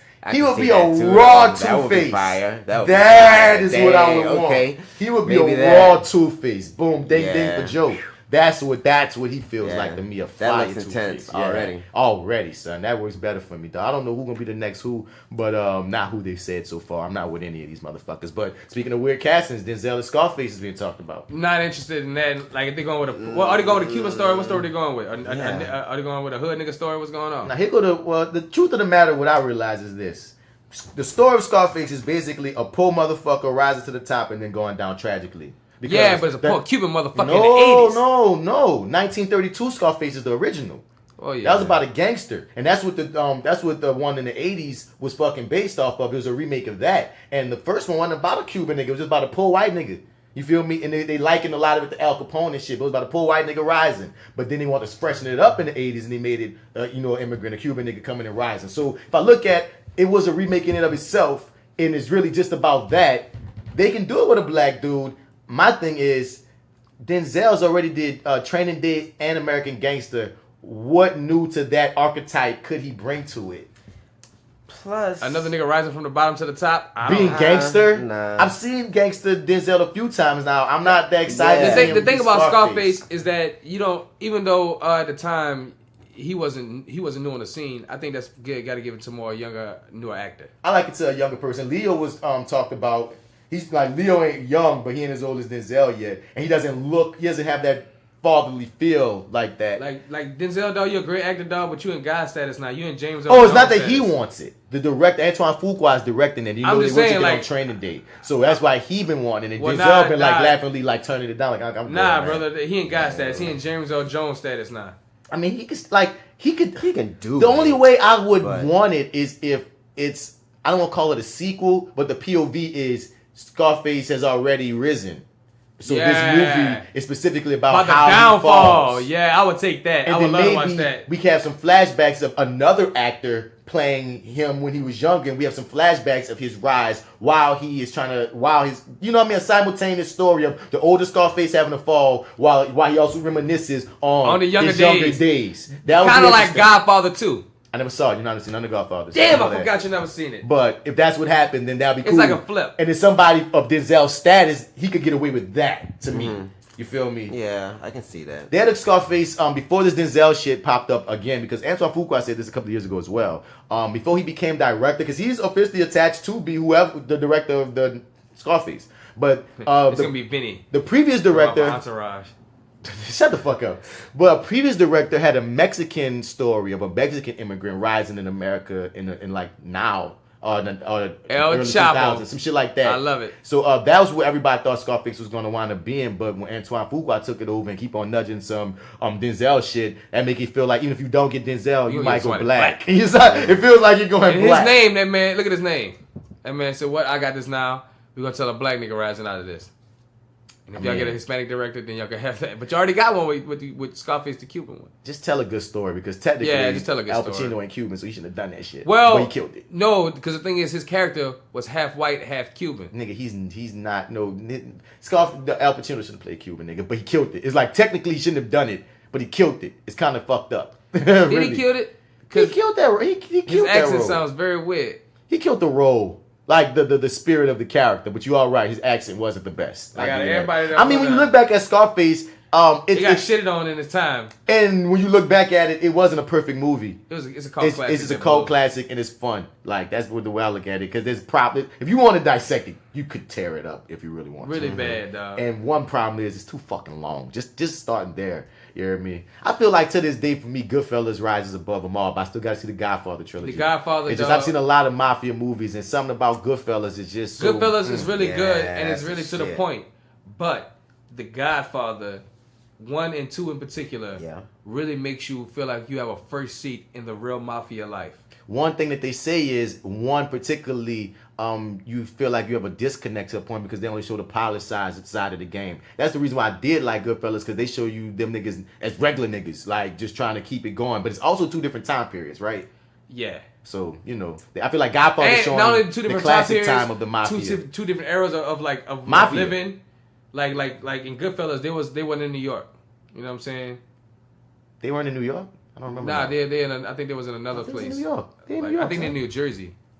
Goodfellas spans it all, son. They in that area. They East Coasting it out though. That's what Goodfellas But, doing. like- and but I'm saying they regular, like, because a lot of times, Godfather, I know the from what I feel about it is they gave us the mafia, the not heroic, but like the fantasy. This is the mafia. While Goodfellas showed us some regular niggas. To me, it's like New Jack City. You know what I'm saying? We showed us some regular niggas with regular jobs, but they part of this. And they showed us some of that time though. It just showed the decline. It's just a different story they were telling. Well, because the thing is, they're telling it from the mafia mob boss, top mob boss. You know what I'm saying? Godfather. Yeah, they're talking from the Don. And Goodfellas telling you lower. Right. And not only just the Don, but the Don of a time where like they're not even trying to get involved with drugs yet. Yeah, different era. Like So yeah, I got. See, I just really want to see Godfather 2. That's the one that's always heralded. Because when I try to watch Godfather 1, you gotta watch Godfather. I know I gotta watch them both. It's just that bitch ran. It took forever to get going, son. And people often say part 3 kind of whack. But you gotta see them all. But you gotta see them all to finish the story. Godfather 1. Ooh, you gotta though. You got to, son. It's so much. I got that box set, man. We can watch that shit. We can get in there, son. And I'm speaking of you, my nigga. Something that should make you pretty happy. Bruno Mars is not going to be Prince. Yeah, I know. I'm very excited about that. That was a rumor for a minute. Yeah, I thought about you. Bruno said it. He's like, look, bro, I'm not going to be Prince. Thank you. Yeah, basically. Thank you for not doing his that. sources came out. I was like, nah, don't do that. That's fucking Prince. Get the fuck out of here. Get the fuck out of here. Prince You're is a great like, musician, but no, it's not. They got to get unknown. They need an unknown. They gonna get unknown. They need an unknown. They're not. There's nobody I can readily think of, and I don't think they should even fuck with that person's career, whoever it is. Right. You know what I mean? Get an unknown. Rock it out. Yeah. Because then they gonna have no baggage. I have no idea who can play this. Like, it just has to be somebody that just looks like this nigga to the fucking T on some shit. Move and they make a fire move. Yeah, like, you just gotta really have a fucking spirit. So, but yeah, sorry, Bruno. Like the music though. I mean, look, he ain't want it. You know what I mean? Yeah, so that's cool. It's good. It's good to know. Viola Davis came out saying she regrets taking a role in The Help. I don't know why. I saw that title, but I just didn't get into it. The 50-year-old told New York Times it wasn't the voices of the maids that were heard. Davis says if you make a movie about what it felt like to work for white people and bring up children in 1963, then she wants to hear how you really feel about it. Davis says she never heard that in the film. That's true. Davis received the nomination. They talk about her background on it. And she got Widows coming out, which looks amazing. Yep. I can't wait to see Widows. But yeah, son. I could feel like, cause on top of that, being black, we actors, dog. We already know there's gonna be certain roles that we gonna be taking that be like, damn, we gonna, like we gonna be offered that'll make you question, do I really want to take this? And of course, she on her up. This the one that really put her on in the stratosphere, but it still was a black maid. Yeah, not even from the story of the maids fully. So I could feel like, nigga, make this about us if you're gonna make it at all. I could feel that totally. Understandable. Totally. And Kenya Barris came out recently talking about that Shell Blackish episode. I don't know if y'all heard about that, but how like there was one episode of Blackish that was apparently controversial for the network, and they freaking shelved it. They made it not happen. They canceled it. And Kenya Barris don't give a fuck. He talking his shit right now because he just got a Netflix deal, so he's not even with ABC no more. And he promised to be unapologetic in all his programming from this point on. He about to remake some Ta-Nehisi Coates book, like into a series. You said you said Tallahassee? Ta-Nehisi Coates. Oh, Tallahassee. It sounded like you said Tallahassee. Oh, nah. But yeah, son. So yeah, and I think it's the book "Old Girl That You Should Read That Time." He turned that bitch into a series. Between the World and Me or some shit. Yep, like that. that's it. So he was telling a Hollywood Reporter about how he has broken the silence on ABC Studios' Exit. He talks about the plot. The description of the episode was Dre, the Johnson family patriarch, played by Anthony Anderson, was telling his infant son, Devontae, a bedtime story that reflected on the events of his first year on the planet. It was a mix of political allegory, an animated fairy tale about a character named the Shady King, and actuality, news footage of Donald Trump, the Charlottesville attacks, and NFL kneeling protests. Of the episode, Barrett said, when you put in a baby to sleep, you're trying to soothe whatever anxieties they're having. So this was about me trying to pat the butt of the country and soothe people. Production was higher than a typical $3 million an episode due to rights and clearances. Like, a change is gonna come. Damn, you paid for that? Well, okay, my nigga. He also tapped Spike Lee to do a voiceover. The title of the episode and inspiration for it came from a book Spike and Tony Lewis Lee wrote.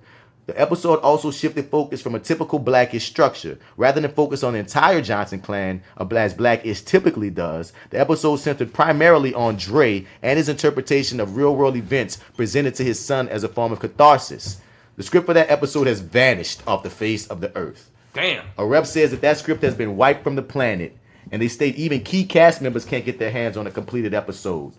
Anthony Anderson reportedly wants to get it out because it's a powerful 22 minutes of television. But Barris doesn't want it out, saying, I hope it doesn't leak because I'll be looked at the blame for it and I'll fucking get sued. It wasn't just about the anti-Trump episode, but a full quadruple blow consisting of ABC's decision to pass on Barris's timely interracial politically family comedy about Courtney B. Vance and Felicity Huffman despite ordering reshoots. 2, not going forward with his woman-centric CIA dramedy starring Toni Collette. 3, moving the Yara Shahidi-led Blackish spinoff Grownish to the less-viewed, younger-skewing Freeform. And 4, Blackish moved out of its time slot after Modern Family. A single project did not move forward at ABC. So he's saying he tried to do all this shit, all this fire black shit. And you cancel my motherfucking political episode about some realness. Nigga, fuck you, ABC. I feel you, Kenya Barris, dog. Yeah. I'm curious to see what he does next now, cause dog. Well, that's if he say he's unhinged and off the rails now, he's no longer chained. Shit, Netflix about to let that man go free, but it's fucked up. And he brought up about how but it is ABC. They let Roseanne fly, but I couldn't do this, and that's real. Roseanne was on ABC. Mm-hmm. Well, there you go. Roseanne only lost her show because she was talking shit on Twitter, not because of nothing on the show, which was very disrespectful in many regards. So. Don't hate on my blackness if you ain't gonna hate on her trailer park trashness. Real. Straight up and fucking down, man. And that was Bats. NerdOut moment. So what you got in sports, nigga? What can me and D-Mac yarn about? Well, number one. Yeah. I would like to shout out to Aaron Rodgers for the game he played Monday against the Bears. Shout out to Aaron Rodgers. Because that man got taken off on the stretcher before the end of the half and came back the second half during the last few minutes of the third into the fourth quarter and brought them back from a 20-point deficit. Balls. That's amazing. Balls. On top of that, we're going to go into some politics. I know y'all seen the cartoon in Australia about Serena Williams. Yeah. Yeah. That sucks, dude. In 2018, dog. Like, that just was disrespectful as fuck. I mean, there's ways you can be funny if you want to insult someone. It wasn't funny. But that was not funny at all. Especially since y'all keep coming at her like that. Right. Y'all keep trying to make her the baboon or the man or the whatever the fuck or she's too big or they keep I'm glad a lot of about her looks. And then even on that picture, they had old girl Naomi drawn as a white girl. Yeah, I'm about to say they whitewashed the fuck out of her. Yeah. They already whitewashing her whole identity and trying to make it seem like she's only Japanese. But that's really fucked up that they drew a white person with blonde hair as a tennis person. I'm like, damn, y'all are just not even hiding. Y'all very blind to the fact of everything. Y'all just don't. I'll just like you said, not even hiding. Not even hiding. After seeing that shit, man, like I went on YouTube and I saw a fucking video about niggas freaking out on the court, like smashing their rackets and shit, like cussing at the fucking man. One of them kicked the umpire. You know, what I'm saying? All types of fucking shit, dog. And a lot of them have come to her aid too. Yeah, they've been supporting her and saying, I would fucking hope so. A lot of them been saying we've done worse. We've said worse. This is wrong. This is sexist. And I appreciate that. Yeah, especially the guy that you've seen a lot of, the one that was in the video, like answer my question, jerk. Yeah. He stepped up. He said it straight up. He said, I said far much worse. Far worse. And he has. And he's like 4-time Grand Slammer.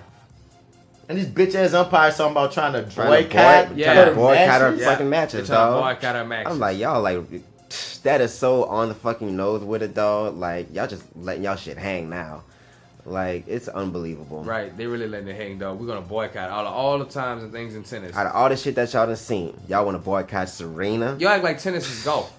Like everybody got the quiet sign out there, like, why? That shit is y'all come crazy, at this black woman for holding her ground and holding her ground and protecting her integrity. Yep. And because she spoke up, because in general y'all be wanting women in general to shut the fuck up, but this is a black woman and you're a white man. You want to put her in her place, man, nigga. Fuck you. Fuck that. At least with a white man complex, because I think he's like a Spanish or something, you know, Carlos Ramos or something like that. Whatever the fuck he is, fuck him. And like you're right, but once again though, he's one of those white ethnic whites to me. Yeah. And on top of that, all these white people in that fucking game been coming at her for too long, son. Yeah. Always, ever since her and her sister were children. Her sister and they pa, they've been coming. They were children. And they come at her pa because it's a black man when they don't come at none of these other motherfuckers that was like managing their kids or training their kids and shit. You hear me? They try to make it seem like this man crazy when y'all be applauding all these. Man, it's old hat, dog. Y'all gonna hear more about this on side B, this type of shit, but it's just old hat. On another note, your girl Naomi Osaka said that her man crushes Michael B. Jordan. Since we was bringing that up, she had put that shout out. So, all right, Naomi. Yeah, we're gonna talk about that on side B to a degree too. We're gonna talk about the follow up on that on side B. That's some side B shit. But where are the sports, Joe? You doing sports stories that we do? Where's the sports? I mean, I said sports politics, you know what I'm saying? Nigga, Naomi Osaka, like Michael B. Jordan, is not sports. Where's our sports? Listen, I haven't been watching football like that. That's T. Sports T. Here's some more T. Kobe Bryant said his toughest opponent of all time was Tracy McGrady. T-Mac from Hackensack. Tracy McGrady in his prime was a problem. So he said, dog, it was so hard to guard somebody with so much agility, shot, and a ball handle, and that was also 6'9". I was like, yeah, that is probably hard to guard somebody like that. I wouldn't have guessed that, but but when you say it, it's not one of those like, oh, it's like when you think about it. Yeah, that's what I'm saying. When you put it in, like, oh, okay. Okay. He didn't mention Jordan. He didn't mention LeBron. He mentioned a lot of names like Carmelo, or like all people that was hard to guard. He's petty. I think he purposely did that. Because he's petty. But he also said mention Allen Iverson. Allen Iverson will always he be got to mention. But that's another thing too. He wasn't battling any of those two in his prime. He ain't fight. He ain't go against Jordan in his prime. He ain't go against LeBron in his prime. You feel me? Mm-hmm. So maybe that's why I guess he probably judged it from when he feel like he was doing it. Who was giving him trouble? Yeah. So I could give it that because you say who he did name. That was the hot niggas when he was hot. Yeah, that's the niggas he came up with too in the same right, era. Right. You said him, Melo T-Mac, and Vince Carter. all of them. You hear me? So yeah, I can see if it wasn't petty, if it was just nigga, I ain't gonna judge me up against LeBron. That wasn't me, and I ain't gonna judge me up against Jordan because I wasn't me then yet. But see, me and AI and me and T-Mac, niggas would love watching them games just to see Hell Kobe and AI head to head. So you like, oh shit. And he also talked about other people that just like drop points on him. He's like, your boy Gilbert Arenas dropped 60 on me one game. I was like, damn. Well, that's what Arenas supposed to do. He a shooter. But I just forgot all the time. So we think about Corey's glory. And he played for the fucking the prototype team, Arenas, right? Didn't he play for the Spurs, or am I tripping? I think you're right. I think he played because when you talk about the Spurs basketball, official original basketball, pass, dribble, shoot, move around. Don't pass, do any dribble, crossovers. Shoot. Don't do much dunking. Nothing fancy. If you gonna dunk, you've been here before. Right. Boom. You have to be on the team for at least 5 years before you get the dunk. Dog, it's like layup, field goal, field goal, 3-pointer. They have so many shooters because that's all they do is shoot. They shoot, they dunk, but like and layup. But look how you said dunk. They dunk. Because it ain't that fancy. Just like wham. All right, back down court. We gotta get on defense. Nigga, LeBron dunks. LeBron soars. These niggas take flight, man. They jump in the air and they put it in the the hole and they touch the rim. Slam it. They ain't windmilling and fucking putting it behind their back and off the backboard. This nigga LeBron threw it off the backboard to himself one time when he couldn't pass to nobody else. How the Spurs doing now? Because I feel like the Spurs is a problem for every era. Every year, they're every year. Every era, dog. They're not the most fancy, but they're a problem for somebody. There will always be a problem as long as Greg Popovich is the fucking coach. But dog, points win games, dog. They do. Point blank, son. And they understand that. They understand that. Numbers win. And if you got niggas that don't do nothing but that, but put up numbers, you're always gonna be a fucking problem. As far as the Saints, we lost our first home game to the Buccaneers. Saw that. That was awful.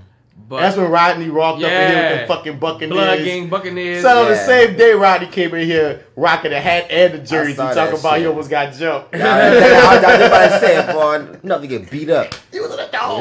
He was in a dome, bitch. Come on, nigga. Well, like they say, oh, he got his kid with him. His kid with him. He lucky. He said, well, he said that. Damn. Lord Jesus, right? You know my ass, nigga. You must be a warrior. Well, we'll see, Saints. We'll see. But we have a game, this home game coming up this weekend, this Sunday. Who we play this Sunday? I think it was Cincinnati, I think. Okay. But, man, we got to get our defense better together, man, because we got burnt in every realm. We got blown out, dog. Drew Brees had to come back after a 21 deficit and still lost by 8 points. But, like, because it was 40-48. So when you start shooting numbers in the 40s like that, that means that offense been shooting your asshole open all game. Right. Pew, what a term. And nigga had to come right. Nigga got that ass. But fuck Drew Brees. Nah, what's wrong with Drew Brees? This is his last year, son. This is his last. I mean, no. His skill, you know, I was big up in him skill wise. Just his politics. I'm just leave it at sometimes that. Hey, dog. Sometimes niggas politics ain't right. That's all I'm saying. Don't give him no justification. I'm just gonna leave him at that. Right. I don't fuck with his politics. Yeah. He's a great player. I don't watch the NFL right now, but of course I'm from New Orleans, so I'm always gonna keep up with my Saints. So it is what it is. That is what it is. You ever me throw some sports in this? Some non-sports? I mean, you're already kind of doing it. Stupid ass. We gotta talk about your superhero, nigga. LeBron. LeBron James got two 2 television properties he about to produce. Yeah. One is a Lean on Me, flip from the book, the Morgan Freeman movie, but he's gonna take it from the book and have a woman-led Lean on Me series. And the other one is about a WNBA. This woman going to the NBA, right? She becomes the first woman coach in the NBA team, and he has a third project. I forgot what the third project is, but LeBron is throwing his money behind black cinema and black media. Because this is LeBron's bigger plan. That's why he's in LA. That's why he's in LA. The production is that boy's like, man, I'm about to get to school and then do that for Cleveland and let them dip on out. And go and get this production film doing some bigger scale for their visuals for the children to watch to grow up. He's so smart, dog. And then I think you're right, absolutely right about it's for the kids, but it's also for the community. Yeah. Because lately he's just been outspoken for community shit. My black woman this, my da-da-da-da. My trans this, my brother this, and all this my come on, kid son, this, my everything, dog. I'm loving seeing LeBron do all the things he does, dog. And now, and like how we talk about how we need representation and inclusion in the media. This rich nigga saying, "Oh, do we? Okay, let me throw my hand in there, dog." That's what it should have been happening, dog. If you get to a certain level of millions of shit, you need to spread that to other pieces of what the community need. Whether it's like T.I. buying up the block, or if it's a nigga Rick Ross, you know what I mean, or if it's a nigga producing black media so we can see ourselves on TV. You see the deficit, fill that bitch. Giving us life insurance and shit. Come on, son, like do something with y'all money, dog. Talent agents and shit. I ain't gonna tell nobody what to do with their coins specifically, dog. But generally speaking, dog, it's only right if you get to a certain level of it, dog. If you get to a certain place, dog, you got to do something, dog. Right, anything, something, son. Hopefully for the community, dog. Yeah, but something. Make some kind of change. Oscar De La Hoya running for mayor. Yeah, I saw that. No, not for mayor, president. Not mayor. President. That's what makes it even worse. I don't want you to be my president. I'm not with it. Not at all. I don't know anything about you, but I mean, this is my raw reaction. So I mean, I don't know if you. I think he's a Republican, I believe. Doing some shit. And, I'm not for Spanish Republicans. They're the worst than the white Republicans because they the ones that push that bill to Wall Street more than anything. They don't like black people neither. Nope. I'm against all celebrity representatives. I don't want The Rock. I don't want Kanye West. I don't want Schwarzenegger. I don't want De La Hoya. I don't want, like, y'all can run for y'all little mayors and shit. I'm mad we got Trump. Yeah. You know what I mean? But for my president, nigga, I want someone who's versed in politics, who's bred for this shit, who's progressive, who's open-minded, who has the temperament, who's intelligent, because I'm over this somebody dumb that president shit. knows the climate of the fucking world. But not niggas that's just some famous person who just want, I'm good. Barack, come back. See, you saw that thing about how they could flip it if they really wanted it? What you mean? Biden could run for president and Barack could be his VP technically and legally. That's not happening. Barack and they would never let that happen. No, they would let it happen, but Barack don't want to do it.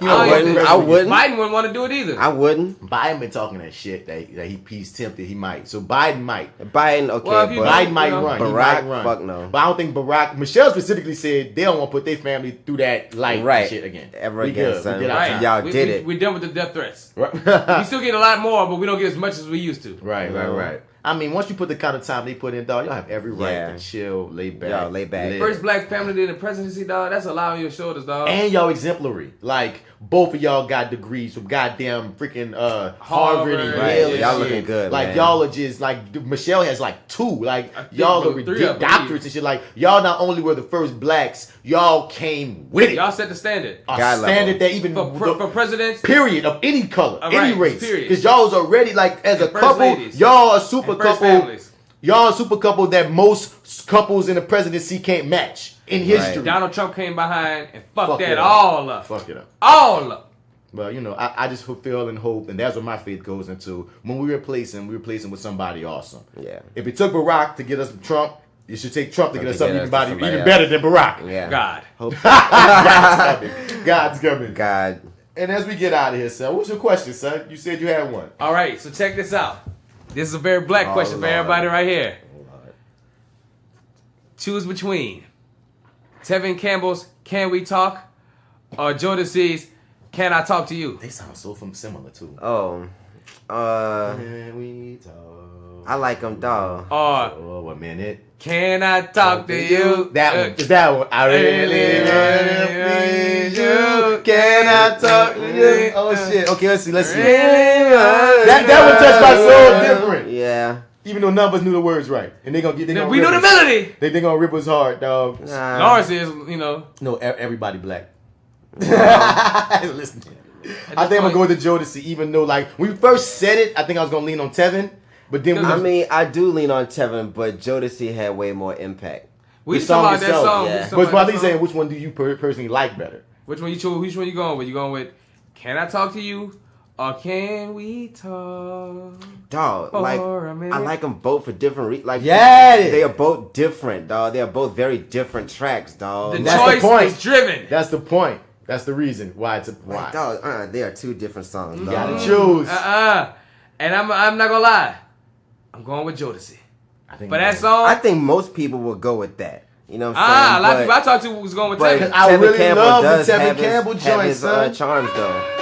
Son, Tevin Campbell's the man, son. Tevin Campbell's the, and like that it just was a hard feels so decision. 90s. Like it's just such a 90s song. I still feel like it's so shit. With the iconic CD cover, dog. Like he had this disc.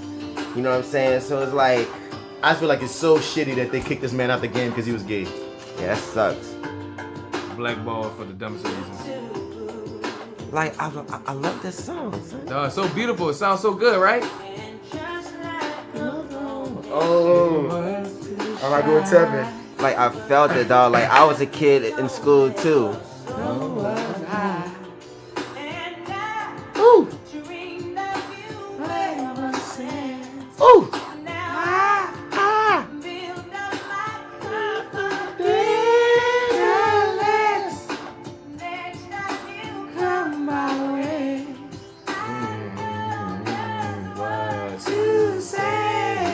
Can we talk for a minute?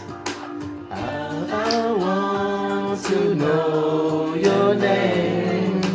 Can we talk for a minute? Boy, you said that 3 there, boy. Okay, let's see Jodeci. Let's Jodeci. Come on, Jodeci. Let's. Oh man, don't give us another fucking pop up. It's gonna piss me off. I mean, not pop up. Ad. It's such a classic intro.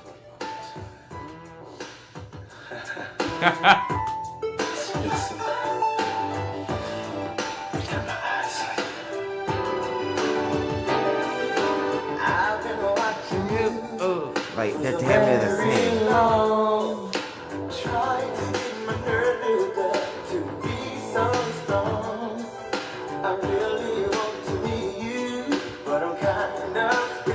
It's like the grown version of Can I Talk to You. Yeah, like it's both grown. Yeah. We trying to fuck.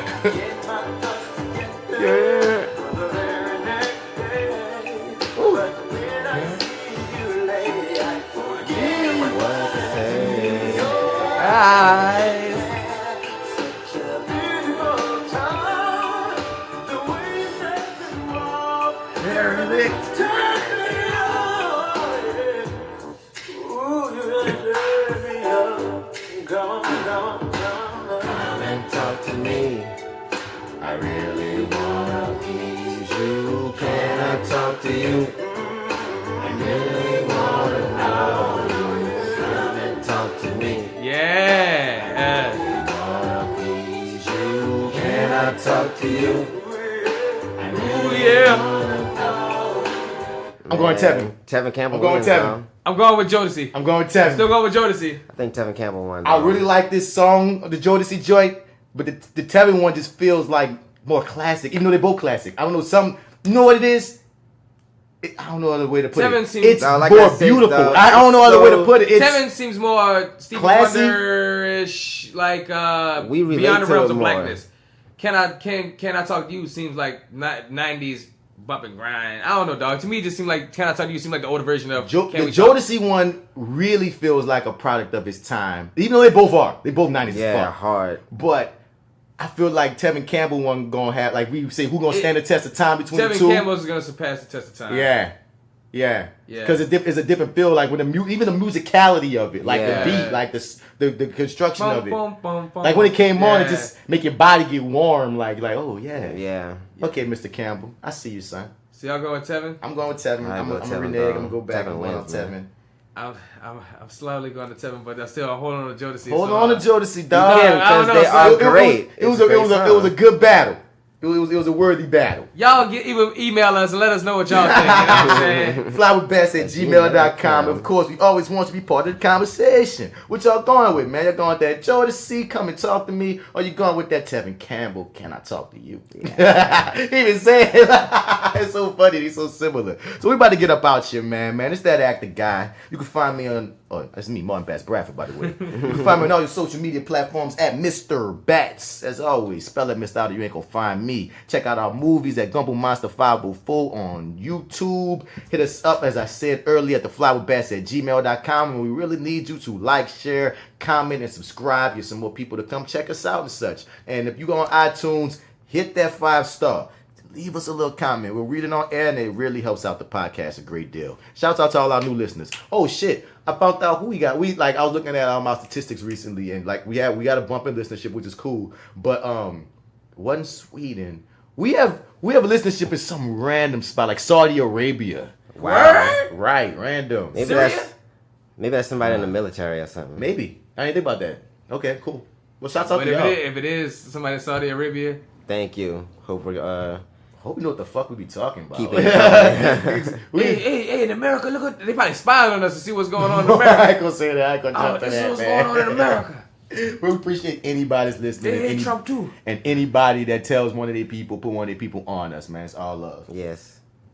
Oh, and by the way, my name is D-Mac, and you can catch me on Instagram at FrenchBread.kid, and make sure you follow my line at YourDig504. And yeah, it was fun. I'll see you on side B.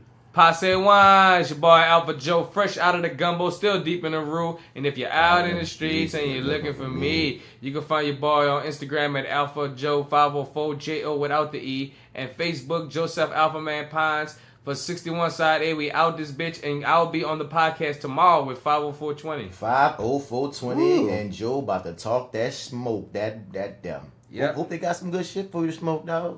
I'm bringing my own bag to see what I mean, you gotta bring your. You can't come to the party without, I'm not coming to the dojo without my weapon. Yeah, you gotta bring your own bud too. But I hope y'all have a pretty damn good session, dog. Yes. So see y'all on side B, where we gonna get into that etouffee of the day, as well as that Daily Dose America and that hero highlight, man. See y'all on that side, on that other. You heard me. Peace. I'ma keep it general just like the army. Most real niggas know most niggas phony. Your shadow got your back, huh? Just like your homie. That's why shady niggas will harm thee. Just act Caesar. Brutus got him and caught him before his last breather. If they don't make you believe us, then you'll learn. Honesty is a quality that will burn, but it's cool. And trust is a quality you will earn. You a fool if you think you learned all of the rules. Imitating imitation and they calling it cool. I know a little bit, but go ahead and call me a fool. While you sprinkle sugar on shit and you calling it food. See, I'm just trying to groove and you standing on the wall with your hands on your balls, making crab claws move. Trying to bonk at a dog, but I don't bonk. I just fall back till you think you winning, but you lost in the beginning. Ay. One goal, one thing, one move, man, that shit don't change. The serve. Real niggas do real fucking things. Real niggas do. Ay, there's only one goal, one thing, one move, man, that shit don't change. And the serve. Real niggas do real fucking things. Real niggas do real fucking things. T.I. CZ.